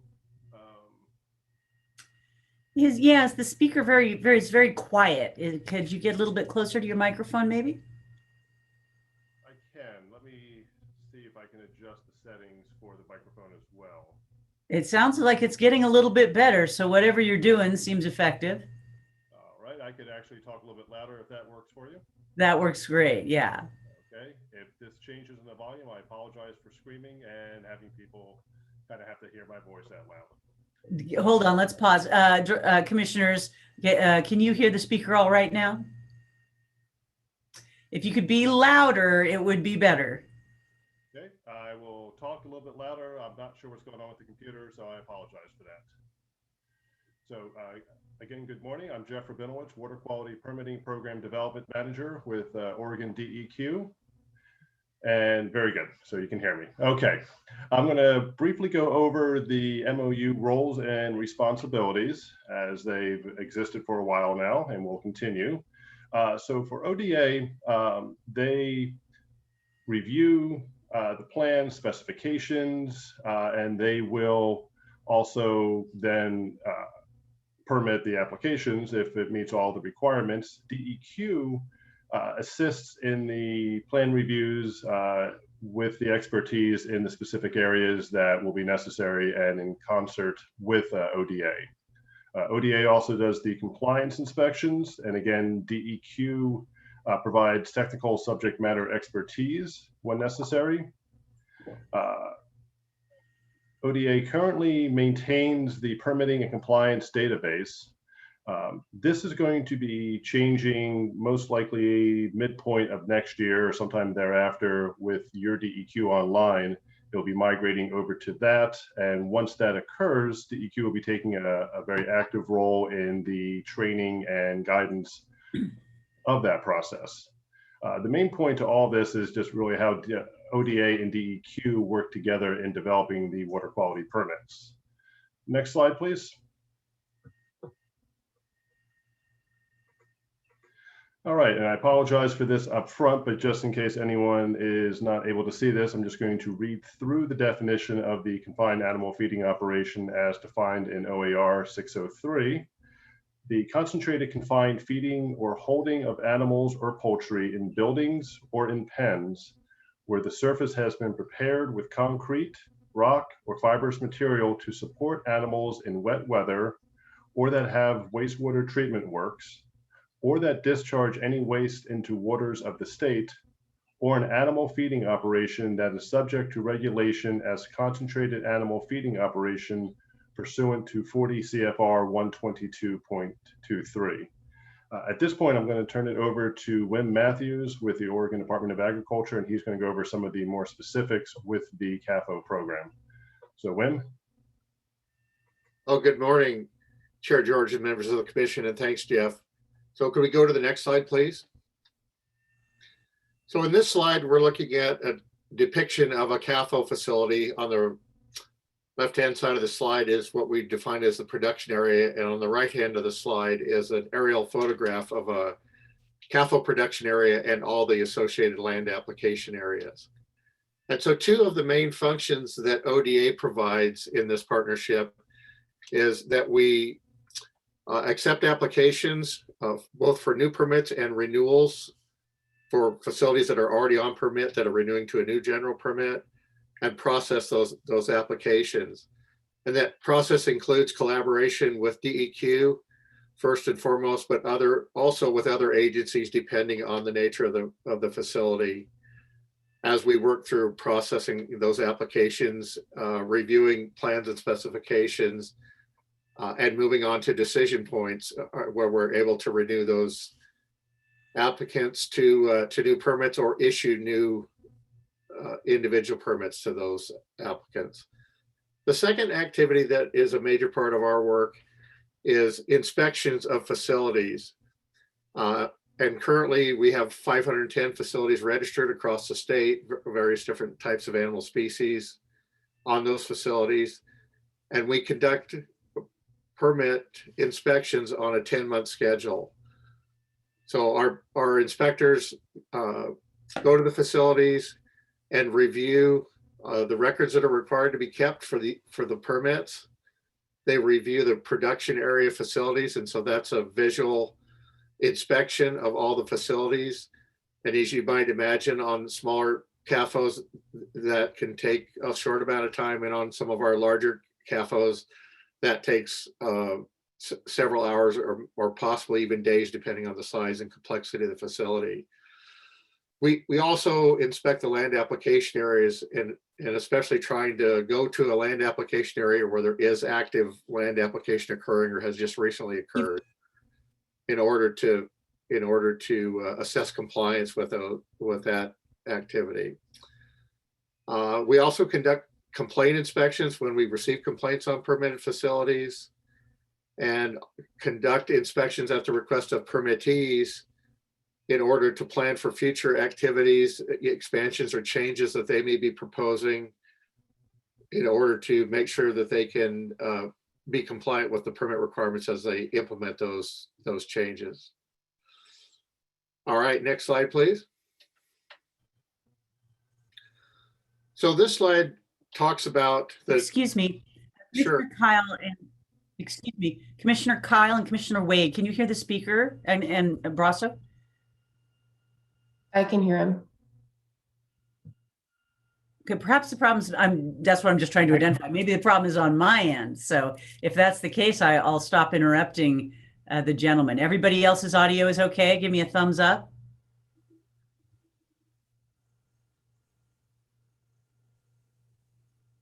So Molly, I can see and hear you great. Commissioner Mosby and Barrasso are freezing up for me, as is the director. Maybe my connection's unstable. Yes, Commissioner Kyle, I can hear. Or Commissioner Chair George, apologies. Yeah, Chair George, I'm fine too. I can hear everyone, so. So Vice Chair Brasso, I'm going to turn it over to you. Maybe there's a problem with my connection. I'm just going to call back in and see if that improves things. I'll hand it over to you, Vice Chair.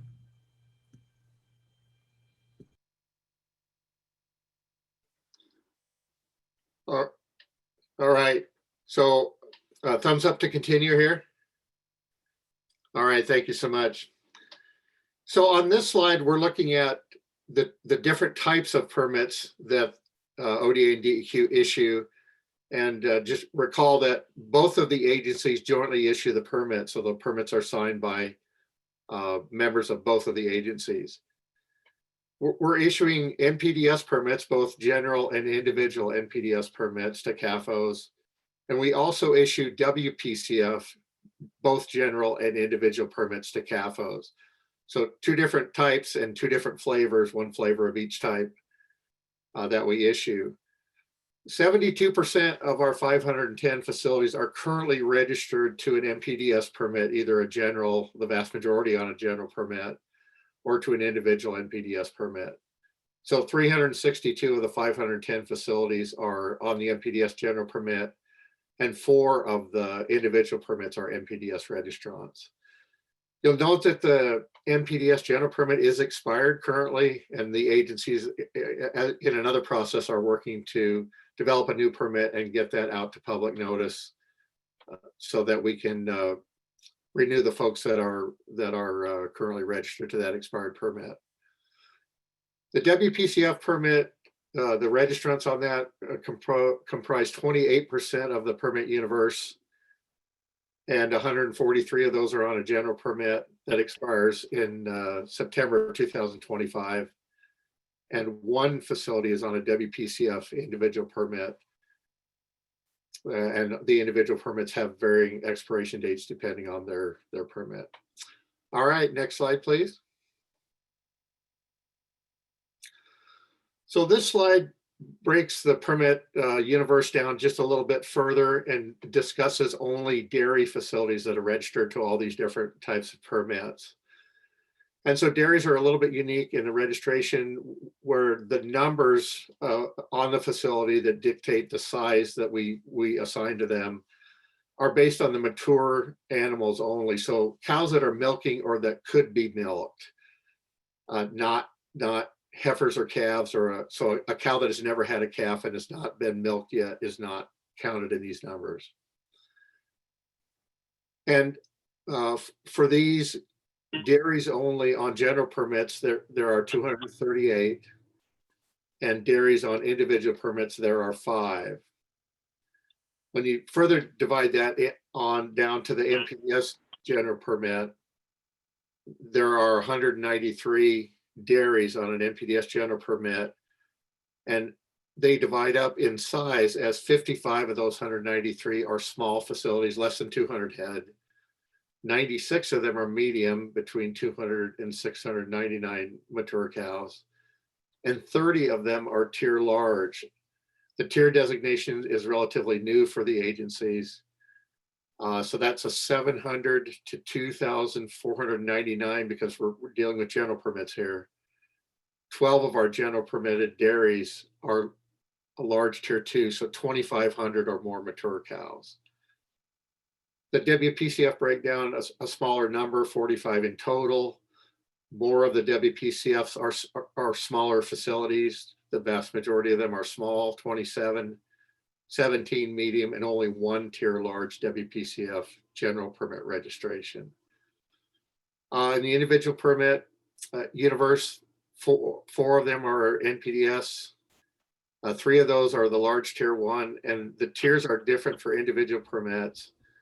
The tier 1 individual is from 700 to 9,999 mature animals. And a large tier 2 is 10,000 or more mature animals. And there's 1 individual WPCF permit that's a tier 1. So the one message that I'd like to convey with this slide is that the state's program permits many more facilities than EPA is required to be permitted, both with a federal NPDES permit as well as the state permit to provide solid water quality protections as these facilities operate around the state.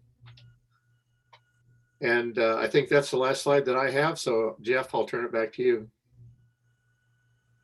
All right, thank you, Wim. Vice Chair Barrasso, just one moment, please. Wim, if we can move to the previous slide. I want to make sure, because I know I saw the slide before that explained this. When we're looking at our individual permits, the 5 that are there in the individual, what I see as individual permits are facilities in the groundwater management areas that land apply use new technologies or have significant compliance history. Of the 5 that are listed here, where do they fall within that within that description? So Vice Chair Barrasso, all of the 5 individual permits that we currently have are facilities that are located in groundwater management areas that either do land apply because they're constructed and operating or proposed to land apply. One of the permits has never been constructed. Okay, so none of them have a significant compliance history. That's correct. For the current 5, that's correct. And if I could just follow up, would that be the same case for all the others that have general permits that they don't have any significant compliance histories? So the compliance history on general permit registrants is a spectrum from facilities that have been have 100% A+ scores all the time to ones that do have compliance activities. And so ODA, there are a couple specifics in the permit that directs ODA to look at compliance. And so one section is S4E that directs the agencies to look that if a facility has had 2 or more discharges within 24 months, we're to look at the permit itself to see if it adequately directs these facilities and protects water quality, or if we need to either add additional conditions to that permit in S4E or consider moving them to an individual permit. So that is one of the tools that we use to assess compliance and decide if the current permit they're on is correct for the activity and the performance of those facilities. Thank you. Yeah, you're welcome.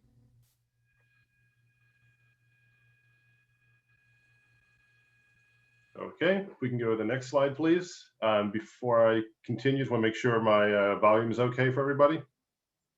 Hear you well now. Very good. I found the setting. It was buried in the Zoom stuff, so apologize for that. Again, Chair George, Vice Chair Barrasso, Commissioners, Jeff Rabinowitz, Oregon DEQ Water Quality Permitting and Program Development Manager. So continuing on from Wim's slides, I want to talk a little bit about the overall program perspective. The program staff at ODA, there's 8 FTEs, that includes 5 inspectors. Now the 8 FTEs, 100% of their time is dedicated to permitting, technical assistance, inspections, and compliance. And this is over the very diverse and different types of systems, animal types, all the aspects of the Cafos. There are routine inspections of all the facilities. They provide technical assistance. And for the most complete year of information, they had a compliance rate of 94% for all their inspections. And then after that, if there are enforcement actions, those are taken when needed to achieve compliance. Next slide, please. I'm just going to go over a very brief history of the Cafo program. We've left out, obviously, a lot of dates. The program started in 1989. It was issued or operated jointly between ODA and DEQ at that time. Actually, DEQ was the permitting agency. ODA did the inspections. The statutes were amended, the Cafo statutes were amended in 1993, and that gave ODA the authority to exercise the program on behalf of DEQ from the permitting perspective. Jumping ahead to 2001, that is when the federal Cafo rules first came into effect. Just a side note, as we'll cover in a second, those rules did not actually include the language about having to discharge. So the Cafo rules were a little bit different back then. The MOU was updated to include the federal requirements, if you will. So the MOU between ODA and DEQ was updated in 2002. And in 2003, that was the first NPDES Cafo general permit issued, both with, again, ODA and DEQ working on that permit. Jumping ahead to 2012, EPA updated their permit rules to require the potential to discharge for the CAFOs. 2015, the MOU was updated again between DEQ and ODA to make sure that it memorialized all the different provisions for the WPCF, the state permits, and the federal NPDES permits. And that also included some beginning reference to some electronic reporting requirements. As you said, when we just kicked off this particular session, in 2020, the commission issued or allowed for a 7-month extension of the MOU. That brings us up to today to discuss the proposed changes. Next slide, please. All right, so the proposed updates for this MOU. There's the 2-step permitting process. I'll talk about that in a little bit more detail on the next slide. There's the efficient permitting management of wastewater. What this is discussing is incorporating certain types of agricultural activities that would normally require a different type of DEQ permitting and being able to incorporate that activity into the CAFO permit. So that has been done previously. It is not a new activity, but is memorializing it again in the MOU. Proactive engagement of adjacent communities is continuing to make sure that affected communities, affected people, as there's facilities that are being updated, expanding, or new facilities, that information is getting out to those communities and to those people. There's now going to be specific reference to Division 52 within the MOU. This was always there, but it basically allows for further facility and plan reviews that were not specifically incorporated into some of the other divisions that were referenced, such as Division 51. So this is just, again, memorializing what has already been on the books, is just making sure it's now in the MOU. And then there's some specific coordination and reporting that we've expanded with this updated MOU. And just want to look at my notes for that. That's going to include things like an annual report that ODA will prepare and provide to DEQ, providing monthly updates on renewals, modifications, and new permit applications. Within 14 days of application for large Tier 2 general permits, for instance, making sure DEQ has those application materials so that we can begin our review of those. Allowing for ODA to directly coordinate with EPA on some programmatic issues. ODA will continue to coordinate with DEQ on notice of civil penalties for water quality violations. So anything that does have a water quality violation, that enforcement is done in concert with the two agencies. And then DEQ will review all applications for individual and large Tier 2 general permit CAFO applications within the groundwater management areas. So those are the major changes. If we can go to the next slide, I can cover the 2-step permitting process. All right, thank you. So what this process basically is, just to walk you through it, is an application still has to be filed. That application will be reviewed. If it is found to be complete and able to be permitted, the first step of that permit would allow construction activities to take place on the facility.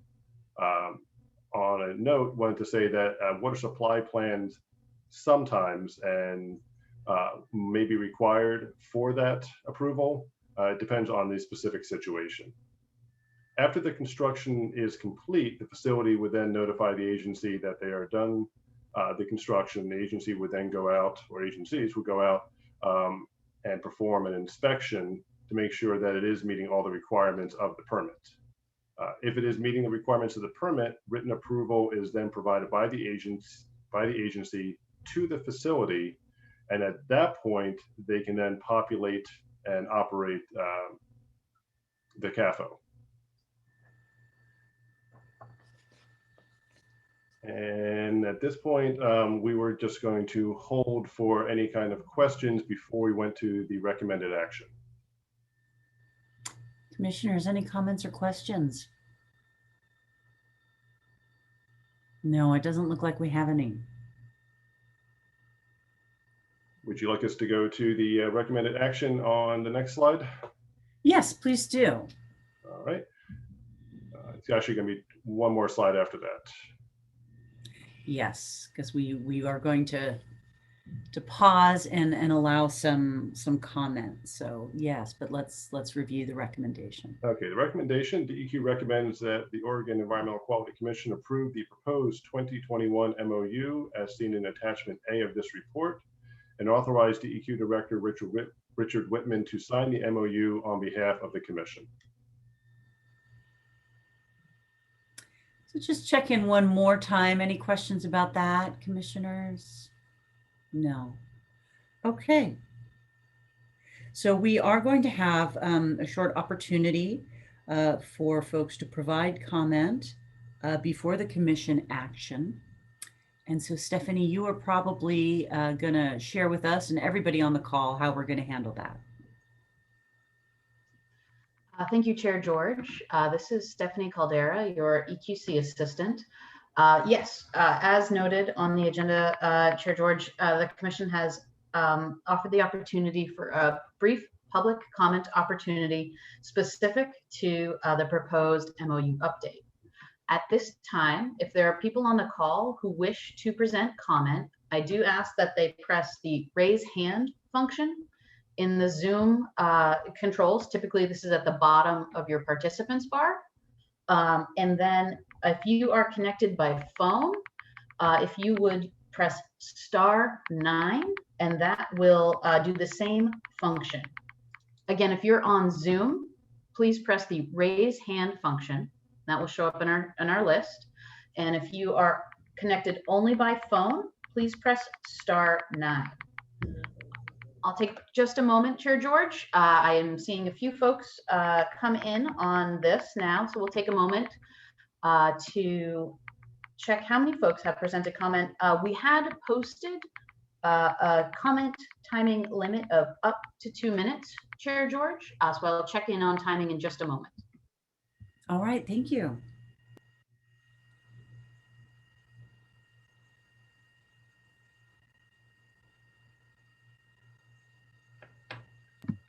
And Chair George, this again is Stephanie Caldera. At this time, I have 6 people who have indicated an interest to present comment today.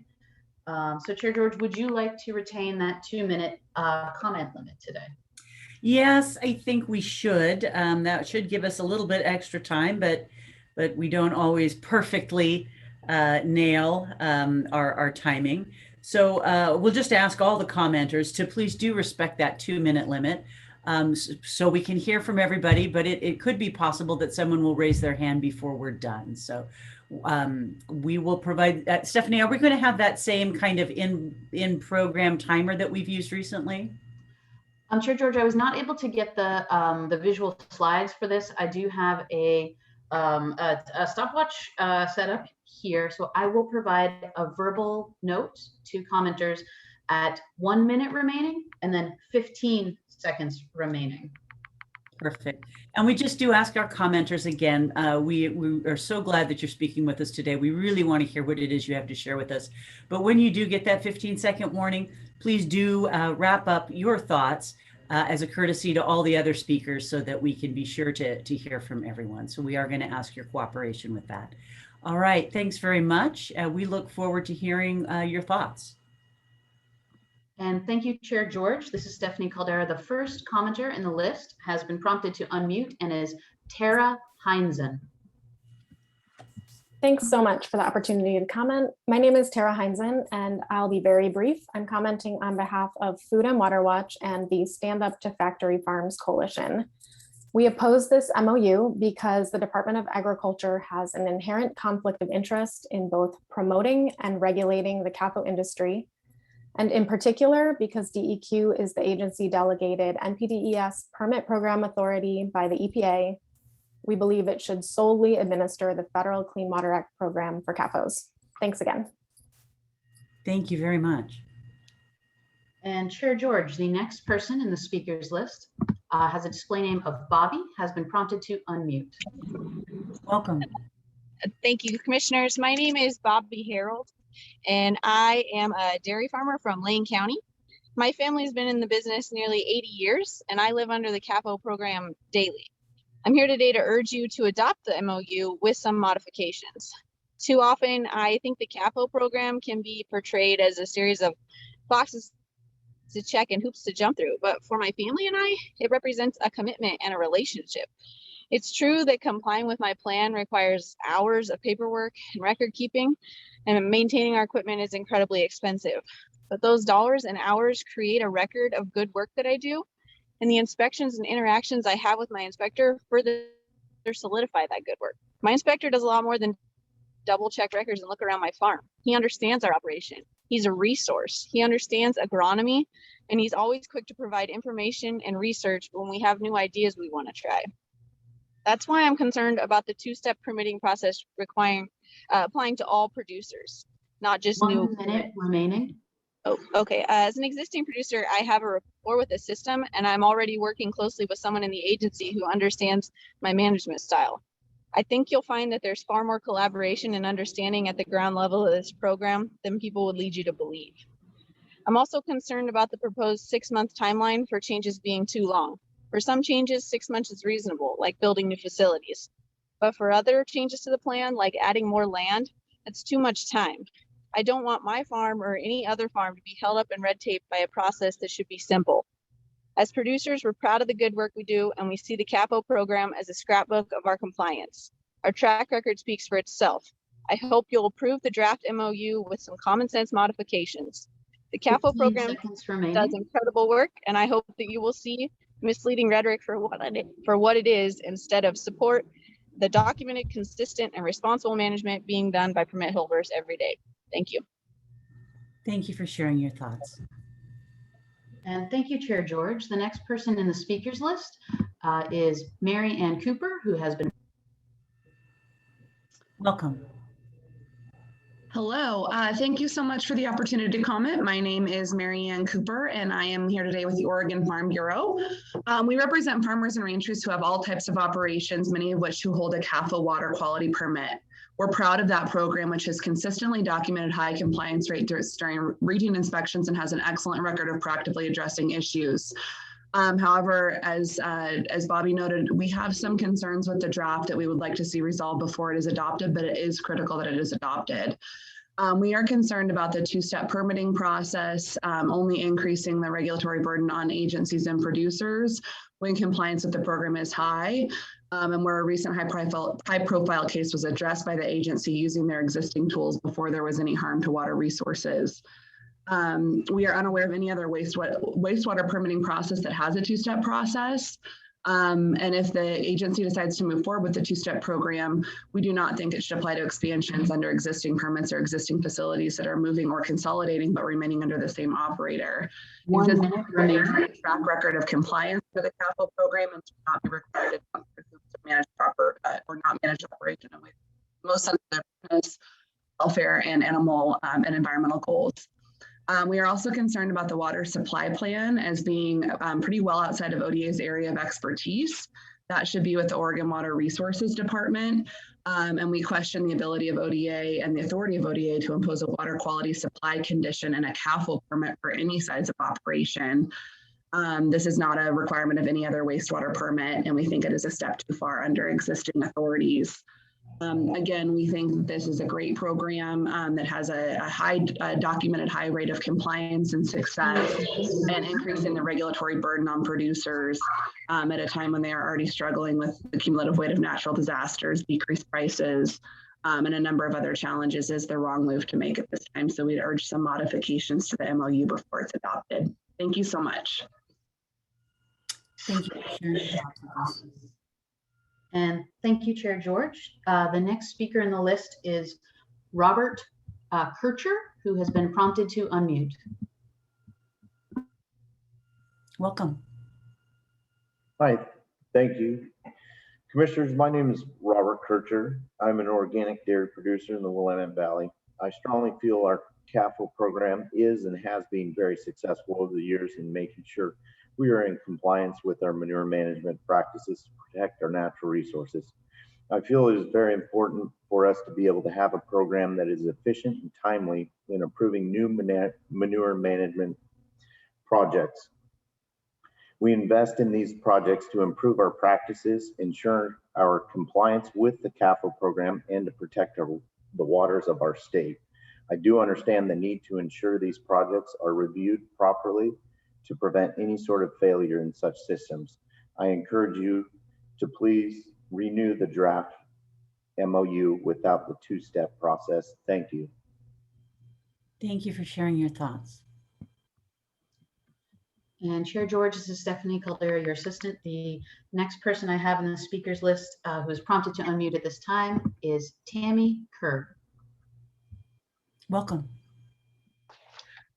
Welcome and good afternoon. My name is Tammy Kerr, and I'm the Executive Director of the Oregon Dairy Farmers Association. We organized in 1892 to represent dairy producers across the state, and today we represent the smallest farm to the largest conventional and organic producers, all grade A licensed family-owned businesses, and all of these farms are required to have a Cafo permit. I appreciate the opportunity to comment on the renewal of the MOU, and we believe that you should renew the draft MOU with modifications. I had understood the phrase animal waste management was going to be replaced with animal nutrient management in both the MOU and the NPDES permit renewals. Nutrients is a much more accurate term to describe the products from livestock that we use to fertilize our crops. The Oregon Cafo program is one of the most robust in the country. Our producers are proud of their high compliance rate and continue to make investments and improvements in their nutrient management plans as research and science informs our best management practices. We are concerned about the new two-step permitting process.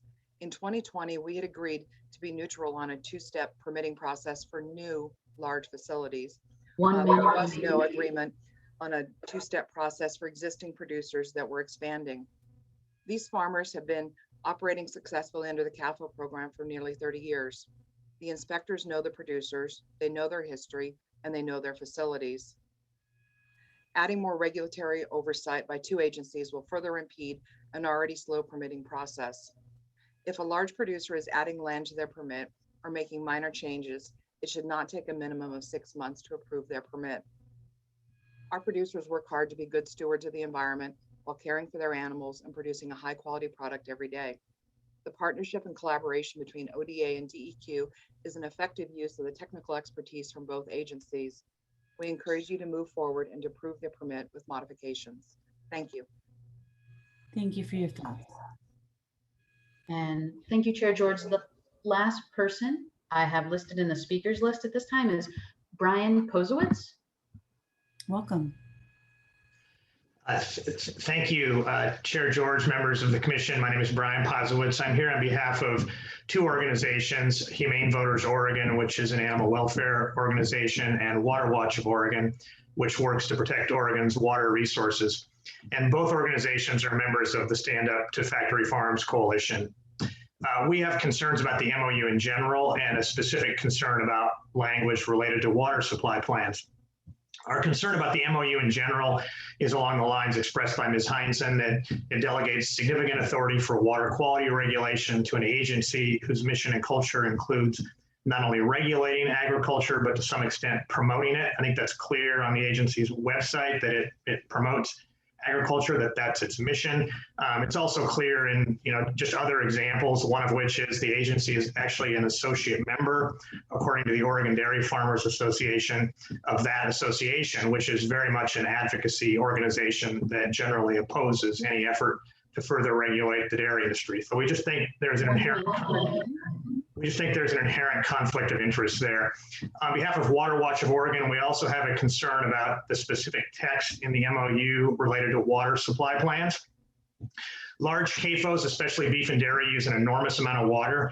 The proposed Easter Day dairy near Boardman would have 30,000 cows and would use more water than the city of Bend. I hope you all know the story of Lost Valley Farm and how that was a regulatory disaster.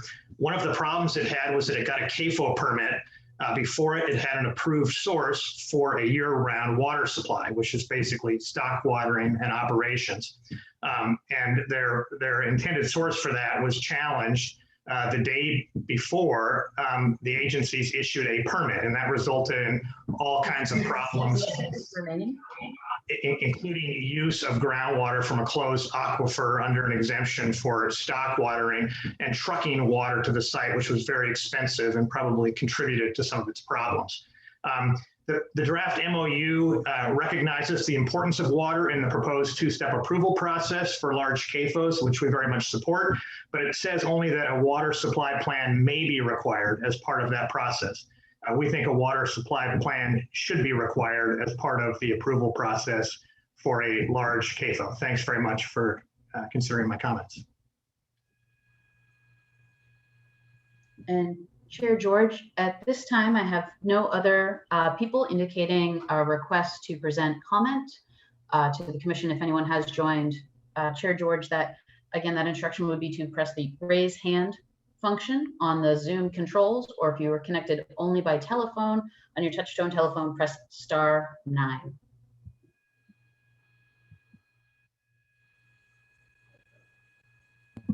And Chair George, just to affirm, I see no other raised hands or requests to speak for this specific item today. Okay, thank you. And again, I want to thank everybody who took the time to share their thoughts with us. So one commenter raised an issue associated with the language and a new component of this MOU. It made reference to a water supply plan may be required. While I have reviewed the materials, I do have to admit I did not focus on that particular aspect of this, and so wanted to see where a water supply plan is as a component of the overall nutrient management plan. Is it the case that the water supply plan would be required when that's an essential component of the nutrient supply plan? And I do see that our Deputy Director has her hand up, so we'll go ahead and let you speak. Thank you, Chair George, members of the commission. For the record, this is Leah Felden, Deputy Director for DEQ.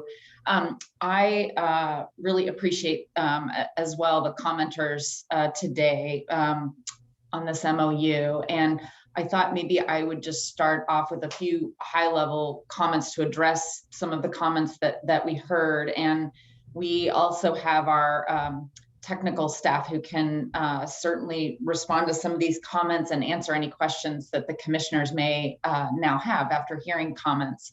So we still have Wim Matthews, staff of ODA, and Stephanie Page at ODA, and also Jeff Rabinowitz and Justin Green here at DEQ in our water quality program. Just again, at a high level, I just want to acknowledge the ongoing collaboration that the Department of Agriculture and DEQ have for the operation of the Cafo program. As the commission has seen, and as I'm sure commenters may have seen in the staff report, through legislative history, the current operation of this program has been developed in terms of giving ODA the authority to operate and implement this program.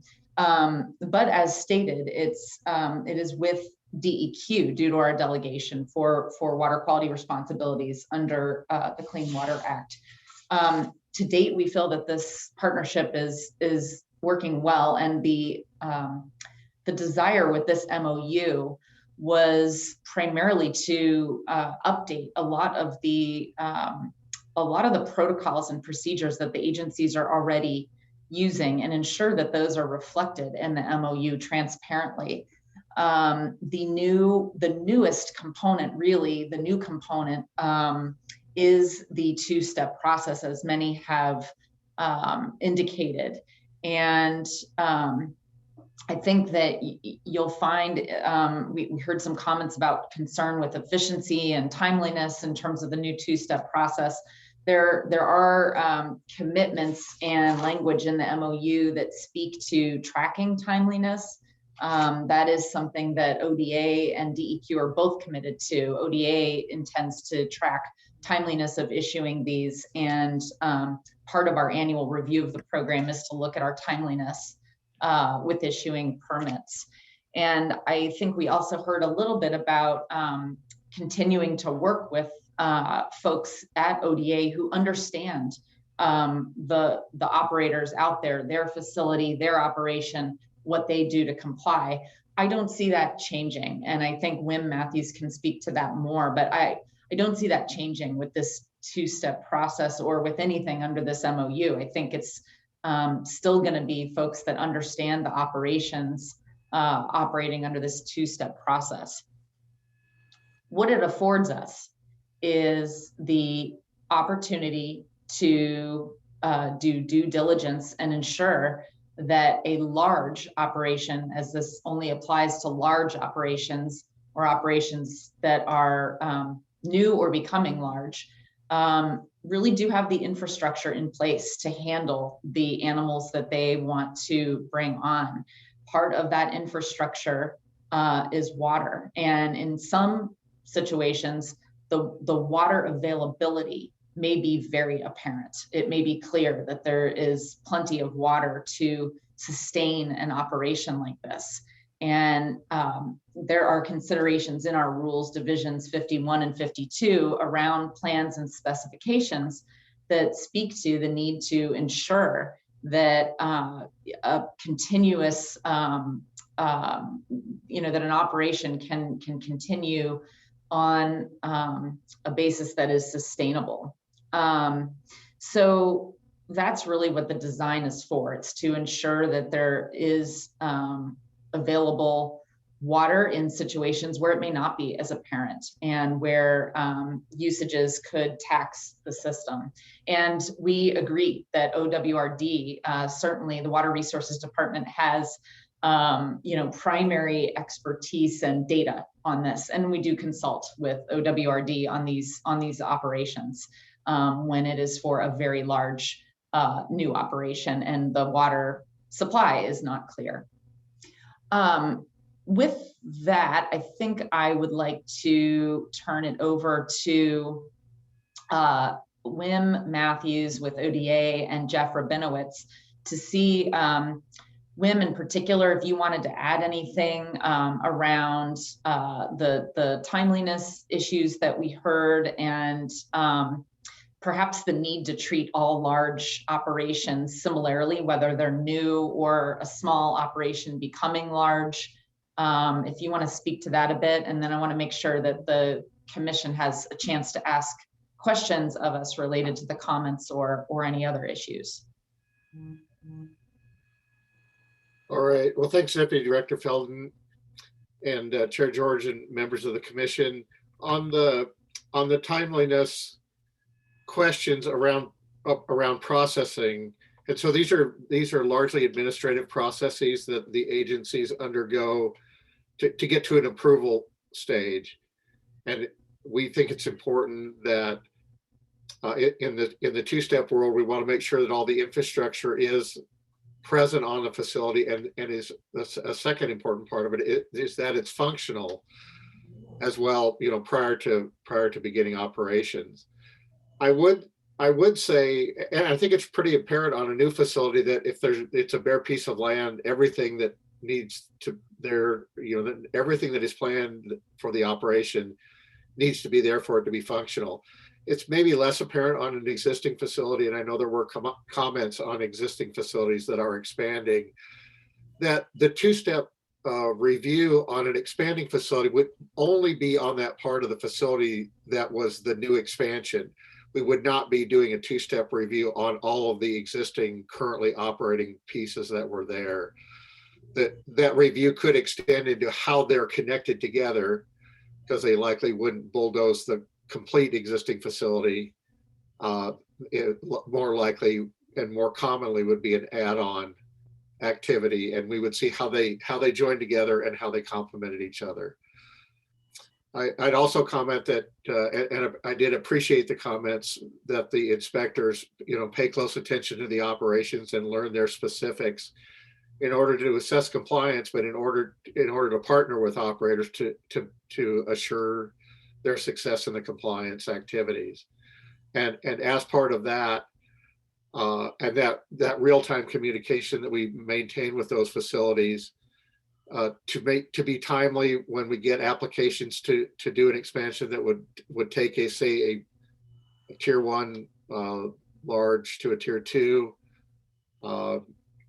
How we would do that is we would already know likely on the ground that was going to be happening and could look at that rapidly, because that inspector is going to be the first line of review on that activity, and then move it through the administrative channels. So that's a little description of process, and hopefully we could complete those in less than the time we've laid out. I mean, that would be our goal, to do it as quickly as possible, understanding how these operations with live animals have to integrate these systems to maintain functionality. So it's a pretty important criteria there. Thank you, Wim. Commissioners or our staff, do you have any other comments or questions in response to what we've heard? Vice Chair Barrasso. I just love Wim or others. Like, I appreciate the description around the two-step process and sort of what just to describe what's doing there. Can we, and we've had obviously pretty big, I know that Lost Valley was that was a mark, and I know that those are those things happen and they're big responses. Can you describe to me, outside of that scenario, like what we are solving for in terms of what's the problem that we're solving for with the two-step? I understand what two-step process does, but I would also love just to understand the problem that we either foresee or have seen that we're solving for with this. Yeah, Wim, do you want to go ahead and take that, and DEQ staff can add if need be? Sure. Well, Vice Chair Barrasso, I would say that I think this activity has been ongoing in a more informal way. I know Deputy Director Felden described things in the MOU that we have now written down that we had been doing for some time beforehand. And I think the two-step permitting activity really has been already operating, prior to us writing it down and describing that way. And so if you think about, if you're going to expand your milking parlor, and you have a milking parlor that milks 100 cows, and you want to expand a milking parlor to milk 1,000 cows, if your milking parlor isn't functional, and you bring 1,000 cows onto the dairy, and the only thing that's functional is a milking parlor to support 100 cows, it will be a failure. It'll be an economic failure and a production failure piece. And so those activities have normally flowed in the order that we believe they should flow, where that new parlor would have been constructed, ODA would have been aware of it, and we have to approve those constructions because it's additions to their waste system. So we would have been aware, would have approved it, would have been built, brought up to speed, and begin operation. So I think those activities and that stepwise process has been occurring. So from our perspective, we don't see a big difference in that. I think the addition from our perspective is the administrative part of it. That now that it's written down, we're going to check those boxes, create a few other checklist items, and check those boxes as those facilities near completion. And one of the things we would do is, as they near completion, we would prepare to do inspections, so that when they called and said, hey, we're done, we could be there pretty quickly. We've already done that on a couple permits. And I think the call that we received was on a Thursday or Friday, and we inspected the facility on Monday and gave a verbal okay to populate on Monday, and a written one to them on Tuesday. So that's just one example of how quickly that could move. This was a fairly simplistic situation, but it was all brand new from the ground up. Thank you for that response. Commissioner Mosby, did you have a comment or question? Yes, thanks, Chair George.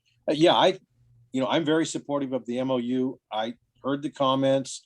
The two-step I think is appropriate.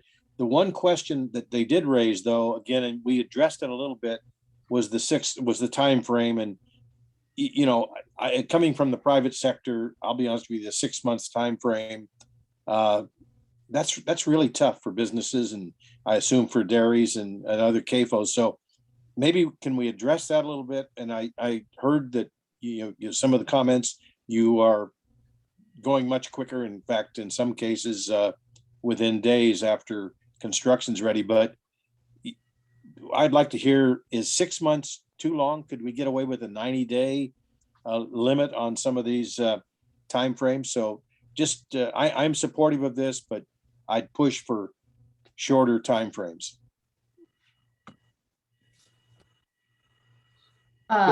Chair George, if I might, and then if Wim wants to add to that. I think that this has been proposed as to ensure that some of these larger operations can fit within the time frame. I think in many circumstances it would be less than that. I know in some circumstances, and again, this tends to be with a really large, complex operation. A lot of times there's a back and forth between the agencies and the applicant to get more information. So really defining when the plans and specs are complete is also a little bit fluid in terms of that time frame. So I think what the process that we embark on with facilities, again, when it's a really large or complex facility and where there may be some issues to tie down, is one that's iterative, and it's ensuring that we have all the right information from the facility throughout the process. Wim, did you want to add to that? Yes, Deputy Director Feldman. So I think the only thing that I would add would be I think the agencies were trying to come up with an amount of time that would reflect kind of the average of all these activities that we were going to undertake in implementing this piece. And so that's what we threw out there. I do know that one of the ways to look at it would be kind of a stepwise activity, in that we many times get animal increases proposed to us in phases where they said, look, phase 1's going to be this, phase 2 is going to be that, phase 3 is going to be that. And so we could look at each phase as its own unique activity and then approve that activity. So say they want to add 300 animals, but phase 1, 2, and 3 is 100 animals each. They could we could slice it off into smaller chunks and digest those chunks and get approvals out for those activities to keep the business moving, and not have it in a longer time frame.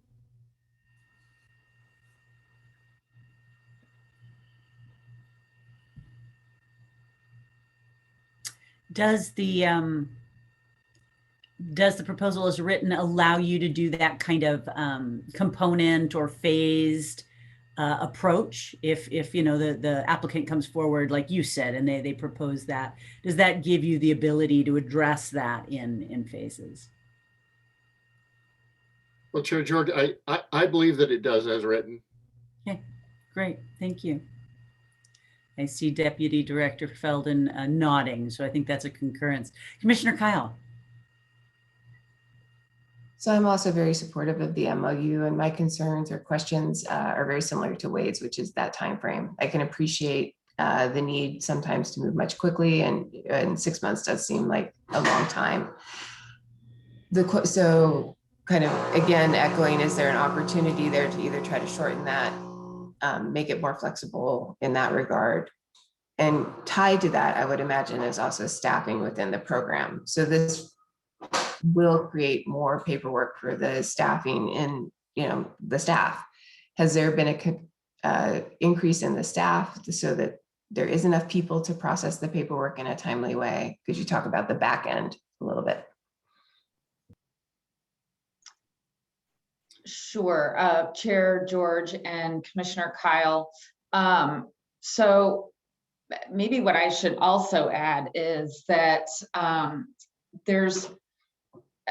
I don't think anything in the MOU says that we will take 180 days. I think what we're trying to achieve is that we don't have permitting actions that are usually beyond that. It's something that ODA is going to be tracking to see, how are we doing with ensuring that all these actions occur within that amount of time. But we certainly don't need to take that amount of time and don't have a desire to if it's not necessary. And the staffing question, I think, is accurate. I'll speak for DEQ and let ODA speak for ODA. DEQ does not have additional resources specifically for the Cafo program. We did receive water quality permitting resources a couple, 2 years ago, I believe. I would have to go back and check my exact legislatively adopted budgets for the last couple cycles. And that's for the permitting program generally. So we've maintained a similar staffing, I would say, in terms of those that are working on these. These tend to be the regional staff that are working on these. These are, certainly not close in the Portland area. Wim, do you want to speak to the staffing? Sure, and I see Stephanie's on as well. So we do workload analysis activities, and that would be one thing that we would run this new system through to see how it informed us about what workload might be, and then how to manage that workload within our budget. So I do know that one of our positions that was unfunded in the budget was restored, and so the agency is currently working to see how best to utilize those resources, and processing these administrative activities may be one of those ways to use them in order to maintain the timeliness goal that we're setting. Well, thank you. It's good to hear that you have that position, so that can bring some additional resources to the table. Okay, well, again, thank you to everyone. Deputy Director Felden. Thank you, Chair George. I also thought I should mention that another of the new provisions that you saw in this MOU is a desire to consolidate wastewater treatment conditions into a Cafo permit wherever possible. So in terms of an efficiency measure, I think we should highlight that, and that could take time with the permitting as well. So if an operation is expanding and they're including new wastewater operations, the goal here is not to issue them a separate permit for those new wastewater operations. The goal would be to keep those within one permit for efficiency purposes and clarity of what the agencies expect in one document rather than more than one. So we hope that also will provide some efficiencies. Okay, thank you. Any other comments or questions? So we really appreciate the dialogue and the answers to those questions. All right, well, seeing none, I think we are ready to entertain a motion in regard to the proposal.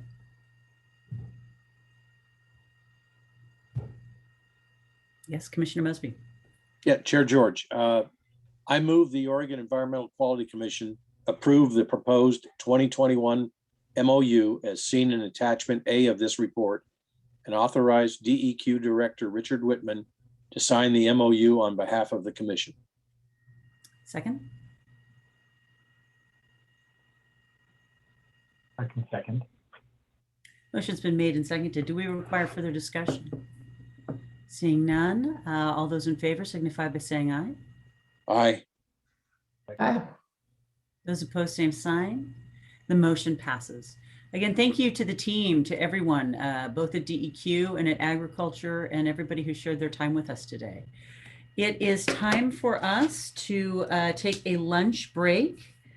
We are scheduled to take that for about 60 minutes, and we are pretty darn close to on time. So everybody go take a break, have some lunch, and we will be recessed until 1:30 p.m. And thank you, Chair George. At this time, I will stop the recording, which will restart when you reconvene at 1:30. Thank you. Thank you.